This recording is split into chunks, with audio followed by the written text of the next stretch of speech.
Fundamentals of investment എന്ന് പറയുന്നത് ബികോമിലെ ഒരു സ്പെഷ്യലൈസേഷൻ സബ്ജക്റ്റാണ് ബികോം ഫിനാൻസിൽ. അപ്പോൾ അതിൽ വന്നിട്ട് നമ്മൾ ഇൻവെസ്റ്റ്മെൻറ്റ് എന്താണ്, ഇൻവെസ്റ്റ്മെൻറ്റിനെ കുറിച്ചിട്ടുള്ള ബേസിക് ആയിട്ടുള്ള കാര്യങ്ങളാണ് ഈ ഒരു സബ്ജക്റ്റിൽ ഡീൽ ചെയ്യുന്നത്. അപ്പോൾ ഇതിലെ കാര്യങ്ങൾ നമ്മൾ 5 ചാപ്റ്റേഴ്സ് ആയിട്ടാണ് നോക്കുന്നത്. Investment environment, fixed income securities, approach to security analysis, portfolio analysis, investors protection. And next അതിൽ ആദ്യത്തെ കാര്യം എന്ന് പറയുന്നത്, നമ്മുടെ ആദ്യത്തെ ചാപ്റ്റർ ഇൻവെസ്റ്റ്മെൻറ്റ് എൻവയോൺമെൻ്റ് ആണ്. അപ്പോൾ അതിൽ എന്താണ് ആദ്യം ഇൻവെസ്റ്റ്മെൻറ്റ് എന്ന് അറിയണം. അതായത് ഇൻവെസ്റ്റ്മെൻറ്റ് എന്ന് പറയുന്നത് നമ്മൾ ഡിഫൈൻ ചെയ്യുന്നത്, investment is the sacrifice of certain present value for some uncertain future value. Okay, അല്ലെങ്കിൽ it is the commitment of money or other resources in the expectation of obtaining future benefits. അതായത് നമ്മുടെ കയ്യിലുള്ള നമ്മുടെ ഏർണിങ്സിൻ്റെ നമ്മൾ എല്ലാവരും എന്ത് ചെയ്യുന്നുണ്ട്, ഏൺ ചെയ്യുന്നുണ്ട് അല്ലേ. അപ്പോൾ അതിൽ ആ ഏർണിങ്സിൻ്റെ ഫുൾ ആയിട്ട് ആ ഏർണിങ്സിനെ നമ്മൾ എന്ത് ചെയ്യുന്നില്ല, നമ്മൾ കൺസ്യൂം ചെയ്യാൻ വേണ്ടി ഉപയോഗിക്കുന്നില്ല. ഒരു certain percentage of that earnings എന്ന് പറയുന്നത് നമ്മൾ ഫ്യൂച്ചറിലേക്ക് വേണ്ടിയിട്ട്, ഫ്യൂച്ചറിലെ ബെനിഫിറ്റ്സിന് വേണ്ടിയിട്ട് നമ്മൾ എന്ത് ചെയ്ത് വെക്കുന്നു, സേവ് ചെയ്ത് വെക്കുന്നു. ഓക്കെ, അതിനെയാണ് നമ്മൾ എന്തെന്ന് പറയുന്നത്, ആ പണം അങ്ങനെ നമ്മളുടെ ഏർണിങ്സിൻ്റെ ഒരു സെർട്ടൻ പാർട്ട് ഓഫ് ഏർണിങ്സ് എന്ന് പറയുന്നത് നമ്മളൊരു സ്ഥലത്ത് കമ്മിറ്റ് ചെയ്യുകയാണ് in expectation for future benefit, അല്ലെങ്കിൽ അൺസെർട്ടൻ ഫ്യൂച്ചർ ബെനിഫിറ്റിന് വേണ്ടിയിട്ട് നമ്മളിപ്പോൾ തന്നെ നമ്മുടെ കയ്യിലുള്ള പ്രസൻറ്റ് ആയിട്ടുള്ള കാര്യങ്ങളെ നമ്മൾ എന്ത് ചെയ്യാണ്, പ്രസൻറ്റ് സെർട്ടൻ വാല്യൂവിനെ കമ്മിറ്റ് ചെയ്യുകയാണ് എന്നുണ്ടെങ്കിൽ അതിനെയാണ് നമ്മൾ എന്തെന്ന് പറയുന്നത്, ഇൻവെസ്റ്റ്മെൻറ്റ് എന്നതുകൊണ്ട് ഉദ്ദേശിക്കുന്നത്. ആൻഡ് കറണ്ട് കമ്മിറ്റ്മെൻറ്റ്, ഇൻവെസ്റ്റ്മെൻറ്റിന് നമ്മൾ കൃത്യമായി പറയുകയാണെങ്കിൽ it is a current commitment of rupees for a period of time in order to derive future payments. Okay, that will compensate for, നമ്മുടെ കയ്യിലുള്ള രൂപേനെ നമ്മൾ എന്ത് ചെയ്യണം, ഒരു നിശ്ചിത സമയത്തേക്ക് നമ്മൾ എന്ത് ചെയ്യുന്നു, എവിടെയെങ്കിലും നിക്ഷേപിക്കുന്നു, കമ്മിറ്റ് ചെയ്യുന്നു. ഓക്കെ, അത് വന്നിട്ട് ഫ്യൂച്ചറിൽ നമുക്ക് അതിന് പകരം എന്ത് കിട്ടും, പേയ്മെൻറ്റ് കിട്ടും എന്നുള്ള ആ ഒരു ഉറപ്പിന്മേലാണ് നമ്മൾ അങ്ങനെ ചെയ്യുന്നത്. അപ്പോൾ അങ്ങനെ ചെയ്യുന്നത് കൊണ്ട് നമുക്ക് എന്തെങ്കിലും നമ്മൾ ഇത്രയും ദിവസം കമ്മിറ്റ് ചെയ്യുന്നു, നമ്മുടെ കൺസംഷന് വേണ്ട വെച്ചിട്ടാണ് നമ്മളത് ചെയ്യുന്നത്. അപ്പോൾ അതിന് റിട്ടേൺ ആയിട്ട് നമുക്ക് എന്ത് കിട്ടണം, അതിന് നമുക്ക് എന്തെങ്കിലും കിട്ടണം അല്ലേ. അപ്പോൾ അത് എന്തിനെ കോമ്പൻസേറ്റ് ചെയ്യാൻ വേണ്ടിയിട്ടാണ് നമ്മൾ ചെയ്യുന്നത്, നമ്മൾ എത്ര സമയത്തേക്കാണോ ആ ഫണ്ട് കമ്മിറ്റ് ചെയ്യുന്നത് ആ സമയത്തിനെ കോമ്പൻസേറ്റ് ചെയ്യണം. ഓക്കെ, നമ്മളെല്ലാവരും present value of rupees, time value of money പഠിച്ചിട്ടുണ്ട് അല്ലേ. A rupee in hand is worth more than rupee tomorrow എന്നാണ് നമ്മൾ പറയാറുള്ളത്. അതായത് നാളെ കിട്ടാൻ പോകുന്ന ഒരു രൂപേനേക്കാളും ഇന്ന് നമ്മുടെ കയ്യിലുള്ള ഒരു രൂപയ്ക്ക് വില കൂടുതലാണ്. അപ്പോൾ ആ സമയത്തിന് വിലയുണ്ട്. അപ്പോൾ ആ സമയത്തിന് നമ്മൾ എത്ര കാലമാണോ കമ്മിറ്റ് ചെയ്യുന്നത് ആ സമയത്തിനെ കോമ്പൻസേറ്റ് ചെയ്യണം നമ്മുടെ റിട്ടേൺ എന്ന് പറയുന്നത്. അതേമാതിരി തന്നെ ഇൻഫ്ലേഷൻ വേറൊരു ഇതാണ്. ഇന്നത്തെ ഒരു വില ആയിരിക്കില്ല, സാധനങ്ങളുടെ വില ആയിരിക്കില്ല നാളെ എന്ന് പറയുന്നത്. It might increase. Okay, definitely increase ചെയ്യാം. അപ്പോൾ ആ സമയത്ത് ആ ഇൻഫ്ലേഷനെയും കോമ്പൻസേറ്റ് ചെയ്യുന്ന രീതിയിലുള്ള ഒരു റേറ്റ് ആയിരിക്കണം. അതേപോലെ തന്നെ uncertainty of future flow of fund, നാളെ കിട്ടുമോ ഇല്ലയോ എന്ന് നമുക്ക് എന്തില്ല, ഉറപ്പില്ല. ആ ഉറപ്പില്ലായ്മയുമായി ബന്ധപ്പെട്ട് റിസ്ക് നമ്മൾ ഏറ്റെടുക്കുന്നുണ്ട്. അപ്പോൾ ആ റിസ്കിനെയും കോമ്പൻസേറ്റ് ചെയ്യുന്ന രീതിയിലുള്ള ഒരു ഫ്യൂച്ചർ പേയ്മെന്റ് ആയിരിക്കണം നമുക്ക് കിട്ടേണ്ടത്. അപ്പോൾ നമ്മൾ എന്തിനാണ് റുപ്പി കമ്മിറ്റ് ചെയ്യുന്നത്, 3 കാര്യങ്ങൾ ഫ്യൂച്ചറിൽ നമുക്ക് പേയ്മെന്റ് കിട്ടും. ആൻഡ് ആ ഫ്യൂച്ചർ പേയ്മെന്റ് 3 കാര്യങ്ങളെ കോമ്പൻസേറ്റ് ചെയ്യുന്ന രീതിയിലുള്ള ഫ്യൂച്ചർ പേയ്മെന്റ്സ് കിട്ടും എന്നുള്ള പ്രതീക്ഷയിലാണ്. നമ്മുടെ സമയം, ഇൻഫ്ലേഷൻ, ഇനി വരാൻ പോകുന്ന ഇൻഫ്ലേഷൻ, ആൻഡ് നമ്മൾ ബിയർ ചെയ്യുന്ന അൺസെർട്ടിനിറ്റി. ഓക്കെ, ഇത്രയും കാര്യങ്ങളെ കോമ്പൻസേറ്റ് ചെയ്യുന്ന രീതിയിലായിരിക്കണം.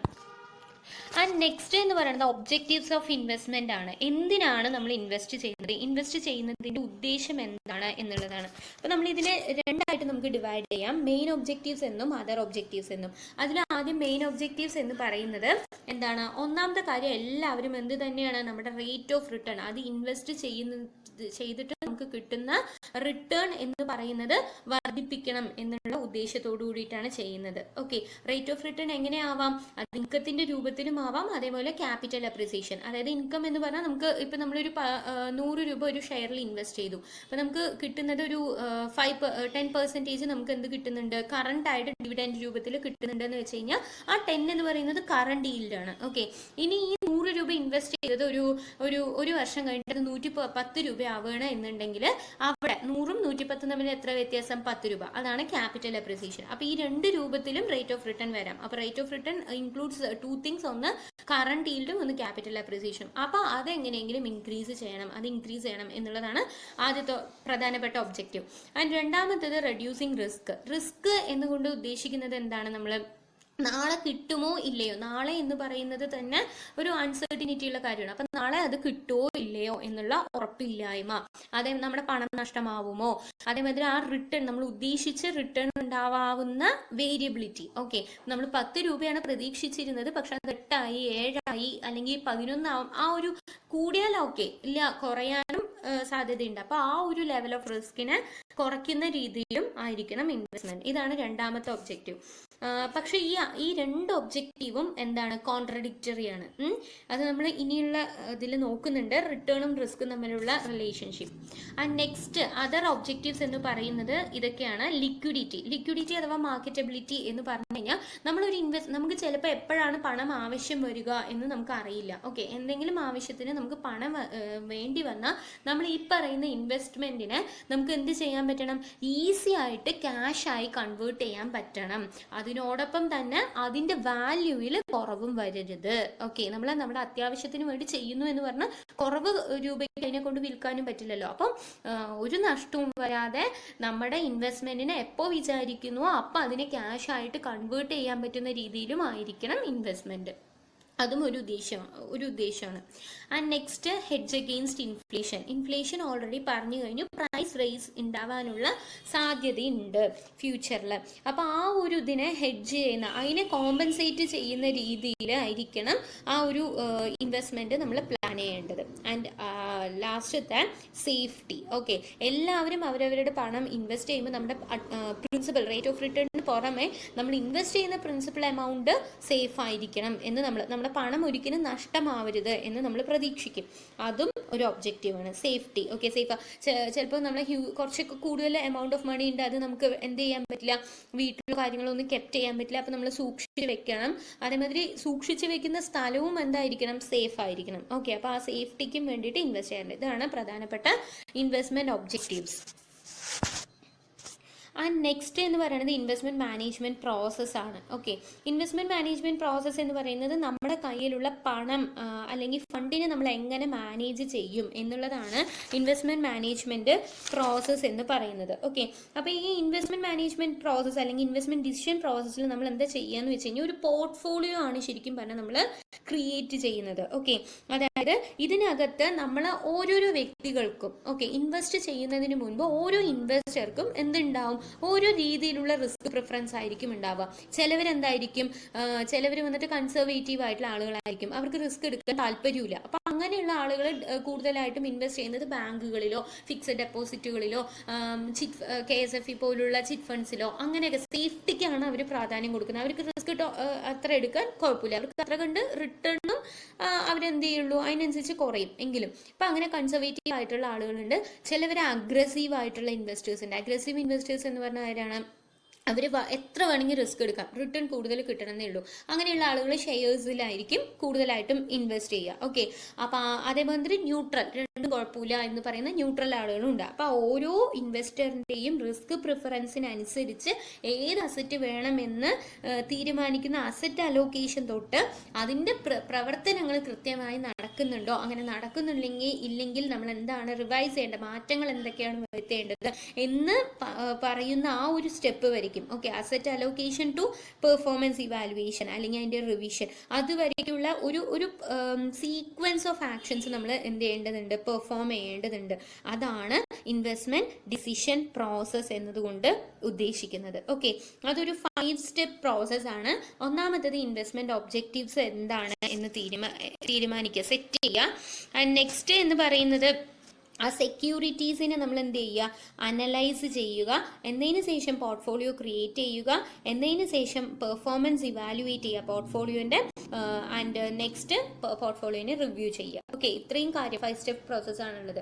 അപ്പോൾ അതിൽ ആദ്യത്തെ സ്റ്റെപ്പാണ് ഒരു ഇമ്പോർട്ടൻ്റ് ആയിട്ടുള്ള ടോപ്പിക്കാണ് ഇൻവെസ്റ്റ്മെന്റ് മാനേജ്മെന്റ് പ്രോസസ്സ് എന്ന് പറയുന്നത്, അല്ലെങ്കിൽ ഇൻവെസ്റ്റ്മെന്റ് ഡിസിഷൻ ഡിസിഷൻ പ്രോസസ്സ് എന്നും ഇതിനെ പറയാറുണ്ട്. ഓക്കെ, അപ്പോൾ അതിൽ നമ്മൾ ആദ്യത്തെ സ്റ്റെപ്പ് എന്താ പറഞ്ഞത്, ആദ്യം ഇൻവെസ്റ്റ്മെന്റ് ഒബ്ജക്റ്റീവ്സ് സെറ്റ് ചെയ്യുക എന്നുള്ളതാണ്. ഓക്കെ, ഇൻവെസ്റ്റ്മെന്റ് ഒബ്ജക്റ്റീവ് എന്ന് പറയുമ്പോൾ നമ്മൾ വളരെ ക്ലിയർ ആയിട്ടും കോൺക്രീറ്റ് ആയിട്ടും ആയിരിക്കണം നമ്മൾ ഇൻവെസ്റ്റ്മെന്റ് എന്ത് ചെയ്യുന്നത്, ഒബ്ജക്റ്റീവ് സെറ്റ് ചെയ്യാൻ. ഓക്കെ, ഇപ്പോൾ നമ്മൾ പണം ഉണ്ടാക്കുക അല്ലെങ്കിൽ മേക്കിംഗ് മോർ മണി എന്ന് തന്നെയാണ് എല്ലാവരും ആഗ്രഹം. പക്ഷെ അത് വളരെ വേഗമായിട്ടുള്ള അല്ലെങ്കിൽ ഒരു ക്ലാരിറ്റി കുറവുള്ള ഒരു ഒബ്ജക്റ്റീവാണ്. അതുകൊണ്ട് തന്നെ വളരെ വ്യക്തമായിട്ട് റിസ്ക് നമുക്ക് എത്ര റിസ്ക് എടുക്കാൻ താല്പര്യമുണ്ട്, ആൻഡ് അതിനനുസരിച്ച് നമുക്ക് എത്ര റിട്ടേൺ ആണ് നമ്മൾ എക്സ്പെക്ട് ചെയ്യുന്നത് എന്നുള്ളത് വ്യക്തമായിട്ട് റിസ്ക് ആൻഡ് റിട്ടേണിന്റെ ടേംസിൽ നമ്മൾ സ്പെസിഫൈ ചെയ്യണം. ഓക്കെ, അപ്പോൾ ആ ഒരു ഒബ്ജക്റ്റീവ് സെറ്റ് ചെയ്യുക. അതേമാതിരി നമ്മൾ ഇൻവെസ്റ്റ് ചെയ്യുമ്പോൾ നമുക്ക് ഒരുപാട് കൺസ്ട്രെയിൻസും ഉണ്ടാവാറുണ്ട് അല്ലേ. അപ്പോൾ ആ കൺസ്ട്രെയിൻസ് എന്തൊക്കെയാണ് എന്നുള്ളത് മനസ്സിലാക്കുക, എത്ര ഫണ്ടാണ് നമുക്ക് അവൈലബിൾ ആയിട്ടുള്ളത്, ആൻഡ് ഇതൊക്കെയാണ് ഈ ഒരു സ്റ്റെപ്പിനകത്ത് വരുന്നത്. അപ്പോൾ ഇതിൽ ഉദ്ദേശിക്കുന്നത് ഇപ്പോൾ ഇൻവെസ്റ്റ്മെന്റ് ഒബ്ജക്റ്റീവ്സ് എന്തൊക്കെയായിരിക്കാം, ഇൻകം ആയിരിക്കാം, ക്യാപിറ്റൽ അപ്രിസിയേഷൻ ആയിരിക്കാം, സേഫ്റ്റി ഓഫ് പ്രിൻസിപ്പിൾ ആയിരിക്കാം. ഓക്കെ, ഇതൊക്കെ ആയിരിക്കാം.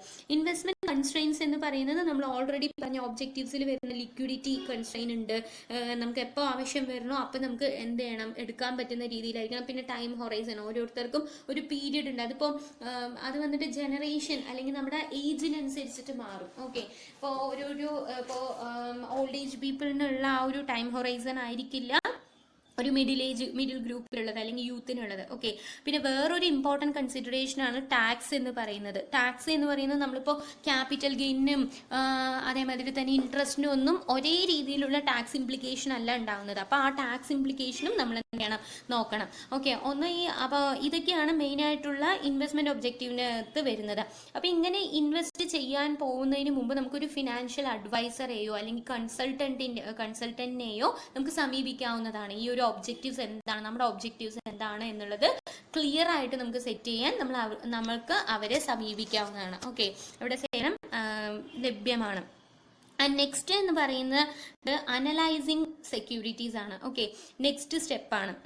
ഈ സ്റ്റെപ്പിന് നമ്മൾ എന്താ ചെയ്യണം എന്ന് പറഞ്ഞു കഴിഞ്ഞാൽ, ഏതാണ് അണ്ടർ പ്രൈസ്ഡ് സെക്യൂരിറ്റീസ് അല്ലെങ്കിൽ ഓവർ പ്രൈസ്ഡ് സെക്യൂരിറ്റീസ് എന്നുള്ളത് നമ്മൾ എന്ത് ചെയ്യണം, തീരുമാനിക്കണം. ഓക്കെ, അതായത് വില ഇപ്പോൾ ഏതിനാണ് കുറവ്, ഏതിനാണ് കൂടുതൽ എന്നുള്ളതാണ് ചെയ്യുന്നത്. നമ്മുടെ ഇപ്പോൾ ഉദ്ദേശിച്ചുള്ള already primary objective rate of return increase ചെയ്യാന്ന് പറഞ്ഞു. അപ്പോൾ ആ റിട്ടേൺ മാക്സിമൈസ് ചെയ്യണമെങ്കിൽ നമുക്കൊരു ഗോൾഡൻ റൂൾ ഓഫ് ഇൻവെസ്റ്റ്മെന്റ് അല്ലെങ്കിൽ ഗോൾഡൻ പ്രിൻസിപ്പിൾ ഓഫ് ഇൻവെസ്റ്റ്മെന്റ് ഉണ്ട്, buy low sell high. Okay, അതാണ് ഗോൾഡൻ പ്രിൻസിപ്പിൾ ഓഫ് ഇൻവെസ്റ്റ്മെന്റ് എന്ന് പറയുന്നത്. അപ്പോൾ നമുക്ക് റിട്ടേൺ മാക്സിമൈസ് ചെയ്യണമെങ്കിൽ നമുക്ക് എന്ത് ചെയ്യാം, ഇപ്പോൾ വില കുറവുള്ളതും പക്ഷെ ഫ്യൂച്ചറിൽ വില കൂടാൻ സാധ്യതയും ഉള്ളതുമായിട്ടുള്ള സ്റ്റോക്കിനെ വാങ്ങിക്കുക. ഓക്കെ, അപ്പോൾ നമ്മൾ ഇപ്പോൾ കുറഞ്ഞ വിലയ്ക്ക് വാങ്ങി കൂടിയ വിലയ്ക്ക് നമ്മൾ വിൽക്കണ സമയത്ത് നമുക്ക് എന്ത് ചെയ്യും, നമുക്ക് റിട്ടേൺ എന്ന് പറയുന്നത് ക്യാപിറ്റൽ അപ്രിസിയേഷൻ രൂപത്തിൽ കൂടുതൽ കിട്ടും. ഓക്കെ, അതൊരു വഴിയാണ്. ഇനി നമുക്ക് ഇങ്ങനെ നമ്മൾ എങ്ങനെയാണ് ഈ അണ്ടർ പ്രൈസ്ഡും ഓവർ പ്രൈസ്ഡ് സെക്യൂരിറ്റീസിനെ ഐഡന്റിഫൈ ചെയ്യുക? അത് ഐഡന്റിഫൈ ചെയ്യാൻ നമുക്ക് രണ്ട് അപ്രോച്ചുകൾ ഉപയോഗിക്കാവുന്നതാണ്. ഒന്ന് ടെക്നിക്കൽ അനാലിസിസും ഒന്ന് ഫണ്ടമെന്റൽ അനാലിസിസും. ഓക്കെ, ഇത് രണ്ടെണ്ണം സെക്യൂരിറ്റി അനാലിസിസിന്റെ രണ്ട് ഭാഗമാണ്. അപ്പൊ സെക്യൂരിറ്റി അനാലിസിസ് എന്ന് പറയുന്നത് എന്താണ്, ഓരോ സെക്യൂരിറ്റിനെയും അതിന്റെ റിസ്ക് ആൻഡ് റിട്ടേണിന്റെ ടേംസിൽ നമ്മൾ എന്ത് ചെയ്യണം, വിശകലനം ചെയ്യുകയാണ്. അങ്ങനെ വിശകലനം ചെയ്യുമ്പോൾ നമുക്ക് രണ്ട് രീതിയിൽ ചെയ്യാൻ പറ്റും, ഒന്ന് ടെക്നിക്കലും ഒന്ന് ഫണ്ടമെന്റലും. അതിൽ ആദ്യം വരുന്നത് എന്തൊക്കെയാണ്, അതിൽ ഫണ്ടമെന്റൽ അനാലിസിസ് ആണ് ആദ്യം. ഓക്കെ, ഫണ്ടമെന്റൽ അനാലിസിസ് എന്ന് പറയുന്നത് നമ്മളുടെ ഒരു സെക്യൂരിറ്റീന്റെ ഇൻട്രിൻസിക് വാല്യൂ എന്ന് പറയുന്നത് അതിന്റെ പെർഫോമൻസിനനുസരിച്ചിട്ട് ഓരോരോ സെക്യൂരിറ്റിക്കും വാല്യൂ ഉണ്ട്. അതെന്താണെന്ന് വ്യക്തമായി നമ്മൾ അടുത്ത സ്ലൈഡുകളിൽ കാണിക്കുന്നുണ്ട്. ഇൻട്രിൻസിക് വാല്യൂ എന്താണ്, ആ ഇൻട്രിൻസിക് വാല്യൂവിനെയും ഇപ്പോൾ ഉള്ള അതിന്റെ മാർക്കറ്റ് വാല്യൂവിനെയും നമ്മൾ എന്ത് ചെയ്യുന്നു, ഫിനാൻഷ്യൽ അസറ്റ്സിന്റെ കമ്പയർ ചെയ്യുന്നു. അപ്പോൾ അത് രണ്ടും കമ്പയർ ചെയ്യുമ്പോൾ നമുക്കറിയാം ഇൻട്രിൻസിക് വാല്യൂവിനെക്കാളും കൂടുതലാണ് ഇപ്പോഴത്തെ മാർക്കറ്റ് വാല്യൂ എങ്കിൽ അത് അണ്ടർ പ്രൈസ്ഡ് ആണ്, അല്ല ഓപ്പോസിറ്റ് ആണെങ്കിൽ ഓവർ പ്രൈസ്ഡ് ആണ്. ഓക്കെ, അപ്പം ഇൻട്രിൻസിക് വാല്യൂ എന്ന് പറയുന്നത് ഒന്നുകൂടെ പറയാം, it is the present value of future flow from particular investment. ഫ്യൂച്ചറിൽ നമുക്ക് ഈ ഒരു പെർട്ടിക്കുലർ ഇൻവെസ്റ്റ്മെന്റിൽ നിന്നും നമുക്ക് കിട്ടാവുന്ന ആ ഒരു ഏർണിങ്സിന്റെ പ്രസന്റ് വാല്യൂ, അതാണ് ഇൻട്രിൻസിക് വാല്യൂ. അപ്പൊ അതിനെ നമ്മൾ എന്തുമായി കമ്പയർ ചെയ്യണം, ഇപ്പോഴത്തെ മാർക്കറ്റ് വാല്യൂമായി കമ്പയർ ചെയ്യണം. എന്നതിന് ശേഷം കൂടുതലാണോ കുറവാണോ നോക്കി mispriced that means overpriced or underpriced ആണോ എന്ന് കണ്ടെത്തുന്നു. അതൊരു വഴി, fundamental analysis. Okay, then next വഴി എന്ന് പറയുന്നത് ടെക്നിക്കൽ അനാലിസിസ് ആണ്. ടെക്നിക്കൽ അനാലിസിസ് എന്ന് പറയുന്നത് ടെക്നിക്കൽ അനാലിസ്റ്റുകൾ ഇൻവെസ്റ്റേഴ്സുകൾ ബിലീവ് ചെയ്യുന്നത് എന്താണെന്ന് വെച്ച് കഴിഞ്ഞാൽ ട്രെൻഡുകൾ ഉണ്ടാവും, പ്രൈസിന്റെ മൂവ്മെന്റിൽ ഉണ്ടാവുന്ന ഒരു പാറ്റേൺ ഫോളോ ചെയ്യുന്നുണ്ട്. ഹിസ്റ്റോറിക്കൽ ഡാറ്റ അല്ലെങ്കിൽ ഹിസ്റ്റോറിക്കൽ പ്രൈസസ് വെച്ചിട്ട് നമുക്ക് എന്ത് ചെയ്യാൻ പറ്റും, ട്രെൻഡ് മനസ്സിലാക്കാൻ പറ്റും. പ്രൈസ് മൂവ് ചെയ്യുന്നത് അപ്വേർഡ് ആണോ ഡൗൺവേർഡ് ആണോ, ഇങ്ങനെ വന്നാൽ ഇങ്ങനത്തെ പാറ്റേൺ ആണെങ്കിൽ എങ്ങനെയായിരിക്കും എന്നുള്ളത് നമുക്ക് പ്രെഡിക്റ്റ് ചെയ്യാൻ പറ്റും. ഓക്കെ, അപ്പൊ ഇവരുടെ അസംഷൻ എന്ന് പറയുന്നത് ഇതാണ്, ട്രെൻഡ് അല്ലെങ്കിൽ പാറ്റേൺ എന്ന് പറയുന്നത് ഫ്യൂച്ചറിൽ എന്ത് ചെയ്യും, ഇത് തന്നെ വീണ്ടും റിപ്പീറ്റ് ചെയ്യും എന്നാണ് ടെക്നിക്കൽ അനാലിസിസിൽ ബിലീവ് ചെയ്യുന്നത്. ഓക്കെ, അപ്പൊ ഈ രണ്ട് അപ്രോച്ചസ് ആണ് സെക്യൂരിറ്റി അനാലിസിസിൽ വരുന്നത്. ആൻഡ് നെക്സ്റ്റ് എന്ന് പറയുന്ന സ്റ്റെപ്പ് നമുക്ക് പോർട്ട്ഫോളിയോ കൺസ്ട്രക്ഷൻ ആണ്. ഓക്കെ, പോർട്ട്ഫോളിയോ എന്ന് പറയുന്നത് ആദ്യം ഇപ്പം എന്താണെന്ന് നോക്കണം. പോർട്ട്ഫോളിയോ എന്ന് പറയുന്നത് എന്താണെന്ന് വെച്ച് കഴിഞ്ഞാൽ നമ്മൾ ഒരു സെക്യൂരിറ്റിയിൽ മാത്രം ആരും എന്ത് ചെയ്യാറില്ല, ഇൻവെസ്റ്റ് ചെയ്യാറില്ല. ബിക്കോസ് ആ ഒരു സെക്യൂരിറ്റി എങ്ങാനും എന്തെങ്കിലും റോങ് ആയി പോവുകയാണെങ്കിൽ നമ്മുടെ എൻറ്റയർ എമൗണ്ട് ഓഫ് മണി അതിൽ നഷ്ടമാവും. ഓക്കെ, അപ്പം അതിന് പകരം നമ്മൾ എന്ത് ചെയ്യാണ്, നമ്മളിങ്ങനെ ഡൈവേഴ്സിഫൈ ചെയ്യണം. ഒന്നിൽ കൂടുതൽ സെക്യൂരിറ്റീസിനെ നമ്മൾ എന്ത് ചെയ്യാണ്, സെലക്ട് ചെയ്തിട്ട് അതിൽ ഇൻവെസ്റ്റ് ചെയ്യാണ് എന്ന് പറയുമ്പോൾ അതിന് ഒരു ആളുടെയിൽ തന്നെ പല സെക്യൂരിറ്റീസ്, ഇപ്പോൾ നമ്മൾ ഒരു പെർട്ടിക്കുലർ എമൗണ്ട് നമ്മൾ എന്ത് ചെയ്യുന്നു, ഗോൾഡിൽ ഇൻവെസ്റ്റ് ചെയ്യുക, ഒരു പെർട്ടിക്കുലർ എമൗണ്ട് ലാൻഡിൽ ഇൻവെസ്റ്റ് ചെയ്യുക, ഒരു പെർട്ടിക്കുലർ എമൗണ്ട് ഷെയർസിൽ, ഒരു പെർട്ടിക്കുലർ എമൗണ്ട് ബോൺഡ്സിൽ, അവരവരുടെ റിസ്ക് പെർസെപ്ഷൻ അനുസരിച്ച് നമ്മൾ എന്ത് ചെയ്യുന്നു, അങ്ങനെ ഒരു പോർട്ട്ഫോളിയോനെ നമ്മൾ കൺസ്ട്രക്ട് ചെയ്യുന്നു. അങ്ങനെ കൺസ്ട്രക്ട് ചെയ്യുമ്പോൾ നമ്മൾ ആദ്യം ചെയ്യേണ്ടത് അസറ്റ് ക്ലാസുകൾ ഏതൊക്കെയാണ്, റിയൽ അസറ്റ് ആണോ, ഫിനാൻഷ്യൽ അസറ്റ് ആണോ, ഫിക്സഡ് ഇൻകം സെക്യൂരിറ്റീസ് ആണോ, അങ്ങനെയുള്ള അസറ്റ് ക്ലാസുകൾ നമ്മൾ സെലക്ട് ചെയ്യുന്നു. നെക്സ്റ്റ് സ്റ്റെപ്പ് ആ പെർട്ടിക്കുലർ ക്ലാസ്സിലുള്ള ഇൻഡിവിജ്വൽ സെക്യൂരിറ്റീസ്, ഇപ്പോൾ ഫിക്സഡ് ഇൻകം സെക്യൂരിറ്റീസ് ആണെങ്കിൽ ബോണ്ട് വേണോ, ഡിബെഞ്ചർ വേണോ, എന്താണ് എന്നുള്ളത് നമ്മൾ വ്യക്തമായിട്ട് ഇൻഡിവിജ്വൽ ആയിട്ട് സെലക്ട് ചെയ്യുന്നു. ഓക്കെ, ദെൻ ആ കാര്യത്തെ നമ്മൾ എന്ത് ചെയ്യുന്നു, എക്സിക്യൂട്ട് ചെയ്യുന്നു. ആ പറയുന്ന നമ്മൾ ഉദ്ദേശിച്ച സെക്യൂരിറ്റീസ് ഏറ്റവും നല്ലത് ഏതാണ് എന്നുള്ളത് നോക്കിയിട്ട് നമ്മൾ എന്ത് ചെയ്യുന്നു, പർച്ചേസ് ചെയ്യേ എന്താണെന്ന് വെച്ച് കഴിഞ്ഞാൽ ചെയ്യുന്നു. ഓക്കെ, ഇതാണ് ഉദ്ദേശിക്കുന്നത്. അപ്പം ഇതിൽ ഇത്രയും കാര്യങ്ങളാണ് വരുന്നത് ഈ ഒരു പോർട്ട്ഫോളിയോ കൺസ്ട്രക്ഷനിൽ. ഇതിൽ നമ്മൾ സെലക്ടിവിറ്റി, എങ്ങനെയാണ് നമ്മൾ ഒരു ഗ്രൂപ്പ് ഓഫ് അസറ്റിൽ നിന്നും ഇൻഡിവിജ്വൽ അസറ്റ്സിനെ ഇതാക്കുന്നത്, ആൻഡ് ടൈമിങ്, എപ്പോഴാണ് വാങ്ങിക്കേണ്ടത്, വിൽക്കേണ്ടത്. ഇപ്പോൾ നമ്മൾ പറഞ്ഞു buy low and sell high, golden principle. അപ്പോൾ എപ്പോഴാണ് വില കുറയുന്നത് അത് ശ്രദ്ധിച്ച് നോക്കണം. അതേമാതിരി തന്നെ വില കൂടുന്നത് എപ്പോഴാണ്, അപ്പോൾ വിൽക്കാനും അത് നോക്കണം, ആ ടൈമിങ് നോക്കണം. പിന്നെ ഡൈവേഴ്സിഫൈ ചെയ്യാൻ, കൂടുതലും റിസ്ക് കുറയ്ക്കാൻ വേണ്ടി നമ്മൾ ഡിഫറെൻ്റ് ആയിട്ടുള്ള സെക്യൂരിറ്റീസിൽ ഇൻവെസ്റ്റ് ചെയ്യാൻ നോക്കുക. ഇതാണ് പോർട്ട്ഫോളിയോ കൺസ്ട്രക്ഷനിൽ നമ്മൾ ശ്രദ്ധിക്കേണ്ട കാര്യങ്ങൾ. അടുത്തത് പെർഫോമൻസ് ഇവാലുവേഷൻ ആണ്. ഓക്കെ, നെക്സ്റ്റ് സ്റ്റെപ്പ് എന്ന് പറയുന്നത് നമ്മുടെ പോർട്ട്ഫോളിയോ നമ്മൾ ഉദ്ദേശിച്ച രീതിയിൽ പെർഫോം ചെയ്യുന്നുണ്ടോ ഇല്ലയോ എന്നുള്ളത് നമ്മൾ പരിശോധിക്കണം in terms of risk and return. നമ്മൾ ഉദ്ദേശിച്ചത് ഇപ്പോൾ ഒരു കൺസർവേറ്റീവ് ആയിട്ടുള്ള ആളാണെന്ന് വെക്കൂ, അവർക്ക് റിസ്ക് എടുക്കാൻ താല്പര്യം ഉണ്ടാവില്ല. അപ്പോൾ ആ ഒരു നമ്മൾ ഉദ്ദേശിച്ച ലെവൽ ഓഫ് റിസ്ക് തന്നെയാണോ ഇപ്പോഴും ഉള്ളത്, അല്ലെങ്കിൽ നമ്മുടെ പോർട്ട്ഫോളിയോയുടെ റിസ്ക് കൂടും. കാരണം മാർക്കറ്റിൽ മൂവ്മെന്റ് നടന്നുകൊണ്ടിരിക്കുകയാണ്. ഓക്കെ, അതുകൊണ്ട് തന്നെ അതിൽ ചേഞ്ച് വരാനുള്ള സാധ്യതയുണ്ട്. അപ്പോൾ അതിൽ വന്നിട്ട് എന്തെങ്കിലും മാറ്റം വന്നിട്ടുണ്ടോ, എന്താണ് നമ്മൾ ചെയ്യേണ്ടത്, അതിൻ്റെ പെർഫോമൻസ്, റിട്ടേൺ എങ്ങനെയാണ്, റിട്ടേൺ നമ്മൾ എക്സ്പെക്ട് ചെയ്ത റിട്ടേൺ കിട്ടിയിട്ടുണ്ടോ എന്നുള്ളത് നമ്മൾ പരിശോധിക്കണം. ഓക്കെ, ആൻഡ് ഈ പെർഫോമൻസ് ഇവാലുവേറ്റ് ചെയ്യുന്ന സമയത്ത് നമ്മളൊരു ബെഞ്ച് മാർക്ക് വെക്കുന്നത് കുറച്ചുകൂടി നല്ലതായിരിക്കും. ഇപ്പം നമ്മൾ എക്സ്പെക്ട് ചെയ്തത് ഈ ഹോൾ പോർട്ട്ഫോളിയോയിൽ നിന്നും ഒരു 10 to 15% ആണെന്ന് പറഞ്ഞാൽ ആ റേഞ്ചിനകത്ത് ഇപ്പോൾ ഉള്ള ആക്ച്വൽ പെർഫോമൻസ് നിൽക്കുന്നുണ്ടോ എന്നുള്ളത് കമ്പയർ ചെയ്യുക. ഓക്കെ, ആക്ച്വലും നമ്മൾ എക്സ്പെക്ട് ചെയ്തതും തമ്മിൽ കമ്പയർ ചെയ്യുക. ഇതാണ് പെർഫോമൻസ് ഇവാലുവേഷൻ എന്ന് പറയുന്നത്. ഓക്കെ, ആൻഡ് നെക്സ്റ്റ് എന്ന് പറയുന്നത് അടുത്ത step review of the portfolio ആണ്. ഓക്കെ, ഈ റിവ്യൂ ഓഫ് ദ പോർട്ട്ഫോളിയോ എന്തുകൊണ്ട് നമ്മൾ ചെയ്യണം, നമ്മുടെ പോർട്ട്ഫോളിയോനെ നമ്മൾ എപ്പോഴും എന്ത് ചെയ്തുകൊണ്ടിരിക്കണം, റിവ്യൂ. ഓക്കെ, റിവ്യൂ വീണ്ടും നമ്മൾ എന്ത് ചെയ്തുകൊണ്ടിരിക്കണം, പരിശോധിച്ചുകൊണ്ടിരിക്കണം. അതെന്തിനാ അങ്ങനെ ചെയ്യണം എന്ന് പറഞ്ഞു കഴിഞ്ഞാൽ, ഇപ്പോൾ ചില സമയത്ത് സമയം പോകും തോറും മാർക്കറ്റിൽ ചിലപ്പോൾ പുതിയ അട്രാക്റ്റീവ് സെക്യൂരിറ്റീസ് വന്നിട്ടുണ്ടാവും. നമുക്ക് നമ്മുടെ റിസ്കിനനുസരിച്ചിട്ടുള്ളതും റിസ്ക് കുറവുള്ളതും അല്ലെങ്കിൽ റിട്ടേൺ കൂടുതൽ തരുന്നതുമായിട്ടുള്ള പുതിയ സെക്യൂരിറ്റീസ് വന്നുകൊണ്ടിരിക്കുന്നുണ്ടാവും. ഓക്കെ, അതിനെക്കുറിച്ച് നമ്മൾ അറിയണം. ആൻഡ് നെക്സ്റ്റ് എന്ന് പറയുന്നത് ചിലപ്പോൾ നമ്മൾ ഇൻവെസ്റ്റ് ചെയ്തിരിക്കുന്ന സെക്യൂരിറ്റീസ് അല്ലെങ്കിൽ അസറ്റ് ക്ലാസ് അല്ല അത്ര കണ്ട് അട്രാക്റ്റീവ്നെസ് അതിൻ്റെ എന്ത് ചെയ്തിരിക്കാം, കുറഞ്ഞിരിക്കാം. ഓക്കെ, അപ്പോൾ അതിൽ തന്നെ നമ്മൾ കണ്ടിന്യൂ ചെയ്യുന്നത് നമുക്ക് നഷ്ടമാണ്. അപ്പോൾ അങ്ങനെ ഈ രണ്ട് കാര്യങ്ങളുള്ളപ്പോൾ നമ്മൾ എന്ത് മാറ്റമാണ് നമ്മുടെ പോർട്ട്ഫോളിയോയിൽ വരുത്തേണ്ടത്, നമ്മുടെ ഇൻവെസ്റ്റ്മെൻറ്റ് അതേപോലെ തന്നെ ചിലപ്പോൾ കാലം മാറുന്നതോടും നമ്മുടെ ഇൻവെസ്റ്റ്മെൻറ്റ് ഒബ്ജക്റ്റീവ്സ് മാറും. ഓക്കെ, ഇപ്പോൾ ഫോർ എക്സാമ്പിൾ യൂത്ത് കുറച്ച് പ്രായം കുറവുള്ള കരിയറിൻ്റെ ഫസ്റ്റ് സ്റ്റേജിലുള്ള ഒരു ആൾക്കാരാണ് എന്ന് പറഞ്ഞാൽ അവർ കൂടുതലും പ്രിഫർ ചെയ്യുന്നത് ലിക്വിഡിറ്റി ആയിരിക്കും. അവർക്ക് പെട്ടെന്ന് ആവശ്യങ്ങൾ വരും, അപ്പോൾ അതിനനുസരിച്ചിട്ട് അവർ ഇതാക്കും. ഒരു മിഡിൽ ഏജിലുള്ളവർ കൂടുതൽ റേറ്റ് ഓഫ് റിട്ടേൺ ആയിരിക്കും ഇതാക്കുക. ആൻഡ് ഓൾഡ് ഏജിൽ പോയി കഴിഞ്ഞാൽ അവർക്ക് വേണ്ടത് കൃത്യമായിട്ടുള്ളൊരു റേറ്റ് ഓഫ് റിട്ടേണും അതേമാതിരി അവരുടെ പ്രിൻസിപ്പലിന്റെ സേഫ്റ്റിയും. അപ്പോൾ അതിനനുസരിച്ച് നമ്മുടെ ഇൻവെസ്റ്റ്മെന്റ് ഒബ്ജക്റ്റീവ്സും ഓരോ സമയമാകുമ്പോൾ ചേഞ്ച് ആവും. അപ്പോൾ അതിനനുസരിച്ചിട്ട് നമ്മൾ എന്ത് ചെയ്യണം, മാറ്റം വരുന്നത്. അപ്പോൾ 3 കാര്യങ്ങളാണ് ഇപ്പോൾ പറഞ്ഞത്. എന്തൊക്കെയാണ്? ഒന്ന് നമ്മുടെ എന്തായിരുന്നു, പുതിയ പുതിയ ഇൻസ്ട്രുമെന്റ്സ് വരും, അട്രാക്റ്റീവ് ആയിട്ടുള്ള ഇൻസ്ട്രുമെന്റ്സ്. അതിനെ കുറിച്ചിട്ട് അതിനനുസരിച്ച് നമ്മൾ മാറ്റം വരുത്തണം നമ്മുടെ പോർട്ട്ഫോളിയോയിൽ ഓൾറെഡി ഉള്ള കാര്യങ്ങൾ അട്രാക്റ്റീവ് ആയിട്ട് മാറാം. ആൻഡ് നമ്മുടെ ഇൻവെസ്റ്റ്മെന്റ് ഒബ്ജക്റ്റീവ്സ് ചേഞ്ച് ആവും. ഈ 3 കാര്യങ്ങൾ കൊണ്ട് നമ്മൾ എന്ത് ചെയ്തുകൊണ്ടിരിക്കണം, നമ്മൾ ഈ പറഞ്ഞ എബോ സ്റ്റെപ്സ് നമ്മൾ റിപ്പീറ്റ് ചെയ്തുകൊണ്ടേ ഇരിക്കണം. ഓക്കെ, ഇതാണ് റിവ്യൂ ഓഫ് ദ പോർട്ട്ഫോളിയോ എന്ന് പറയുന്നത്. ഓക്കെ, അപ്പോൾ ഇത്രയും കാര്യങ്ങളാണ് നമ്മളെ 5 സ്റ്റെപ്പ് പ്രോസസ്സാണ് ഇൻവെസ്റ്റ്മെന്റ് ഡിസിഷനിൽ പറഞ്ഞ. ഒന്ന്, ഇൻവെസ്റ്റ്മെന്റ് ഒബ്ജക്റ്റീവ് എന്താണെന്ന് ഡിഫൈൻ ചെയ്യുക വ്യക്തമായിട്ട്, ആൻഡ് സെക്യൂരിറ്റീസ് അനലൈസ് ചെയ്യുക, അതിനനുസരിച്ച് പോർട്ട്ഫോളിയോ കൺസ്ട്രക്ട് ചെയ്യുക, ആ പോർട്ട്ഫോളിയോന്റെ performance in terms of risk and return evaluate ചെയ്യുക, ആൻഡ് ദെൻ നെക്സ്റ്റ് ആ പോർട്ട്ഫോളിയോനെ റിവൈസ് ചെയ്യുക. ഓക്കെ, അല്ലെങ്കിൽ റിവ്യൂ ചെയ്യുക. ഓക്കെ, അടുത്തത് എന്ന് പറയുന്നത് നമ്മൾ ഇൻവെസ്റ്റ്മെന്റിന്റെ ടൈപ്സ് അഥവാ ഇൻവെസ്റ്റ്മെന്റ് ഓൾട്ടർനേറ്റീവ്സ് എന്ന് പറയുന്നത്. പലതരത്തിലുള്ള ഇൻവെസ്റ്റ്മെന്റ് നമുക്ക് ഇന്നത്തെ ഒരു സാഹചര്യത്തിൽ ഫിനാൻഷ്യൽ മാർക്കറ്റിൽ നമുക്ക് പല രീതിയിലുള്ള ഇൻവെസ്റ്റ്മെന്റ് ഓൾട്ടർനേറ്റീവ്സ് നമുക്ക് അവൈലബിൾ ആണ്. അപ്പോൾ അതെന്തൊക്കെയാണ് എന്നുള്ളത് പരിചയപ്പെടുക. ഇതിൽ നമ്മളിവിടെ ക്ലാസിഫൈ ചെയ്തിരിക്കുന്നത് ട്രഡീഷണൽ, മോഡേൺ ആയിട്ടുള്ള ഇൻവെസ്റ്റ്മെന്റ്സ് അതെന്തൊക്കെയാണ് എന്നുള്ളതാണ്. അപ്പോൾ അതിൽ വന്നിട്ട് പ്രൈവറ്റ്, ഇപ്പോൾ ട്രഡീഷണൽ ഓൾട്ടർനേറ്റീവ് ഇൻവെസ്റ്റ്മെന്റ്സ് ആണെങ്കിൽ നമുക്ക് പ്രൈവറ്റ് ഇക്വിറ്റി ഉണ്ട്. അതേമാതിരി തന്നെ പ്രൈവറ്റ് ഇക്വിറ്റി പറഞ്ഞാൽ എന്താണ്, ഇപ്പോൾ കമ്പനീസ്, ഇപ്പോൾ പബ്ലിക്ലി ട്രേഡഡ് അല്ലാത്ത, സ്റ്റോക്ക് എക്സ്ചേഞ്ചിൽ ട്രേഡ് നടത്താത്ത കമ്പനികളിൽ നമുക്ക് എന്ത് ചെയ്യാം, ഇൻവെസ്റ്റ് ചെയ്യാം. ഓക്കെ, അതാണ് private equity. In the form of, ഇതിന് എക്സാമ്പിൾ ആണ് വെഞ്ചർ ക്യാപിറ്റൽ. അതായത് വളരെ എക്സ്ട്രോർഡിനറി ആയിട്ടുള്ള ഒരു ഐഡിയ ആണ്, പക്ഷെ അതിന് ക്യാപിറ്റൽ കുറവുള്ളത് കൊണ്ട് തുടങ്ങാൻ പറ്റാത്ത കമ്പനികൾക്ക് സഹായിക്കുന്നതാണ് വെഞ്ചർ ക്യാപിറ്റൽ.